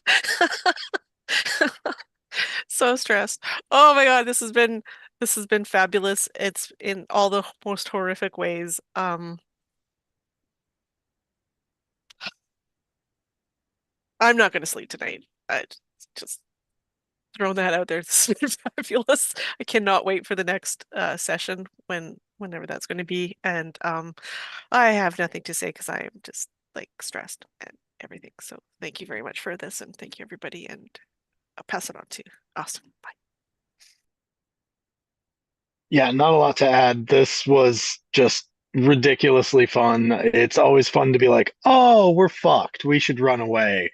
And then charge in anyway with incredibly suboptimal results. If we had skipped that dawn thing, we would have like just started blasting these guys while they were still in the room. Would have been great. But you live and you learn, or you die and you learn. You learn either way. So I am very excited to learn depending on how this comes out. Just a blast. I can't wait to see how this wraps up. And with that, I will pass it over to Em. Yeah, this has been a really good combat. It has felt very harrowing, and what's a combat if not, a couple people are downed and we run out of spell slots and we can't do things that we want to do. No, but it's been really fun, and I'm excited for a Christmas miracle when we defeat these vampires. So, yeah, thanks again. Super great. I'll pass it to Matt. Yeah, cut to one of us with like a crossbow to the guy's head, like "Merry Christmas, you son of a." Just yeah. Yes, this was amazing. I feel like it wouldn't be a proper dungeon if we weren't just absolutely spent by the end of it. Hit points, spell slots. We really are scraping the bottom of the barrel here to try to make this work, and it feels really satisfying to hopefully be getting there and achieving the goal that we set out to do with some casualties along the way. So this has been great. Really excited to wrap it up next session. And yeah, as always, just masterful GMing, Jeremy. Thank you again. I will pass this off to Kenya. This was a much needed distraction for the evening, so I am glad that we are all here. Even though we are definitely in the shit, as the kids put it. We're I don't know. I'm talking out of my ass. It's late and I'm tired. And Jeremy, thank you for a beautiful game again, as always. I'm a little perturbed that poor Annabelle got branded. And if this really is the pasta primavera, I hope that we lay a whole bunch of whoop ass out on him. Because he hurt my girl and nobody hurts my girls. Because that's just how it is. So I will see you guys in December. Jeremy, back to you. Positively. Yeah, thank y'all so very, very much. I had the Mothers of Amigazawa exchange planned for a very long time, from almost the beginning of the campaign. And I was really, really happy that had the effect that it did. It was intended to be really disturbing and dark. So thank y'all for allowing that to be a part of our story and for reacting appropriately and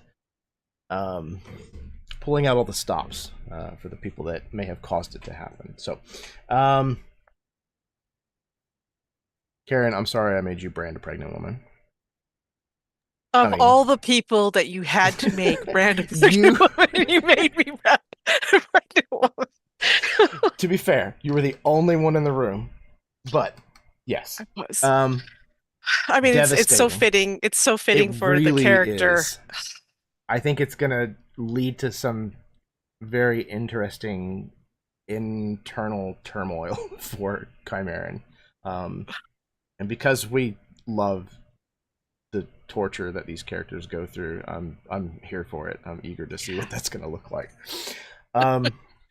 So yeah, I cannot wait to wrap this up, to finish with all of the little details and the reveals that are going to happen next session, and then to figure out where we're going to go from here, where that's going to leave things.